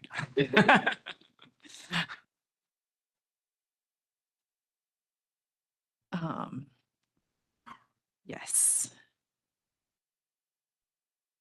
Having heard that, is there anything you would like to do with your motion? So I would not want to take the opportunity for my fellow commissioners to vote. So I would say I would call for a vote if everyone's ready. And obviously you hear my position. I think with the discussion, I don't want to take the opportunity away from others if they feel that it's something that they'd want to do. But again, thank you for the clarification. Director? I do think that the motion needs to be addressed, to address the issue that Mr. Hopper discussed about recommending. So first of all, there's two parts to the motion: recommending a change from ag to industrial for this TMK, and also recommending some organization initiate an amendment to the MIP to change the urban growth boundary to include that parcel. So we just need that second part to be clear, whether or not you want to say the planning department or the council, or you could just say the council to leave us out of it completely. It's up to you. But I do think that has to be clear in order to address Mr. Hopper's comments.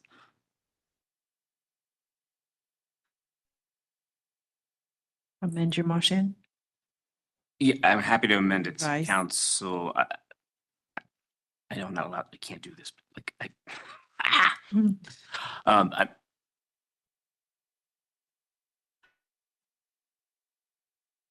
I would actually then propose that I just withdraw the motion. Okay. Okay. And if anybody else feels that they want to put it back out, again, I was really looking to not take away the opportunity, but hearing everything, I will retract my motion. Okay. Thank you. Ooh, 7:00 has arrived. Just need Commissioner Lindsay to. Yes. Yeah, Commissioner Lindsay, the main motion. The move on has. Removed, that's fine. Yes. And we are now at 7:00, everybody. So we can defer this to our next, well, I guess not defer, we just leave this, close this meeting. And it can be on our next agenda. You guys have finished everything for this sub area. Okay. Move on to the next sub area, and if anything bubbles to the top, you guys have another opportunity to To come back. Exactly. Okay. And Chair, if I may, we will commit to talking more with Mr. Hopper to give a clearer path on this process, because this isn't the only time it's going to come up. There's going to be another item, I suspect, later on further down. And I want you guys to have real clarity on that. So Mr. Hopper and the team and I will discuss and figure out what this would actually look like and what a reasonable path forward is if you choose to do this in other areas. Okay, that would be helpful. Yep, that would be helpful. Thank you. Okay, so can you give us a read on what you are thinking for our next agenda? I think it would be beneficial to keep it to one sub area. Okay. Sub area 3 Sub-area 3 and the areas of change that match that. that connect, like overlap with that sub I area. think it's Central Kihei, the police station parcel. Tech. And Maui Research and Technology. Okay, Director? I just want to say thank you to the commission. I know this is a really long day. Every day in Planning Commission during a community plan update is a really long day. And it's even worse because Mercury is retrograde. And I just appreciate everyone sticking it out and working through this with us. We really appreciate you. You are, I don't know, just excellent citizens, like above average citizens. So thank you so much. Don't broadcast that. So yes, thank you, commissioners, very much. I am very grateful for serving with the grouping of you, and thank you for being here. And if anybody online is watching, we have 2 seats open and you can join us. We don't bite. So with that being said, we will see everybody on December 10th. With our homework done, and we'll be ready to be productive. So thank you very much. Have a wonderful evening, and aloha la kuoko'a, aloha la ho'omaikai, ahi ho kako.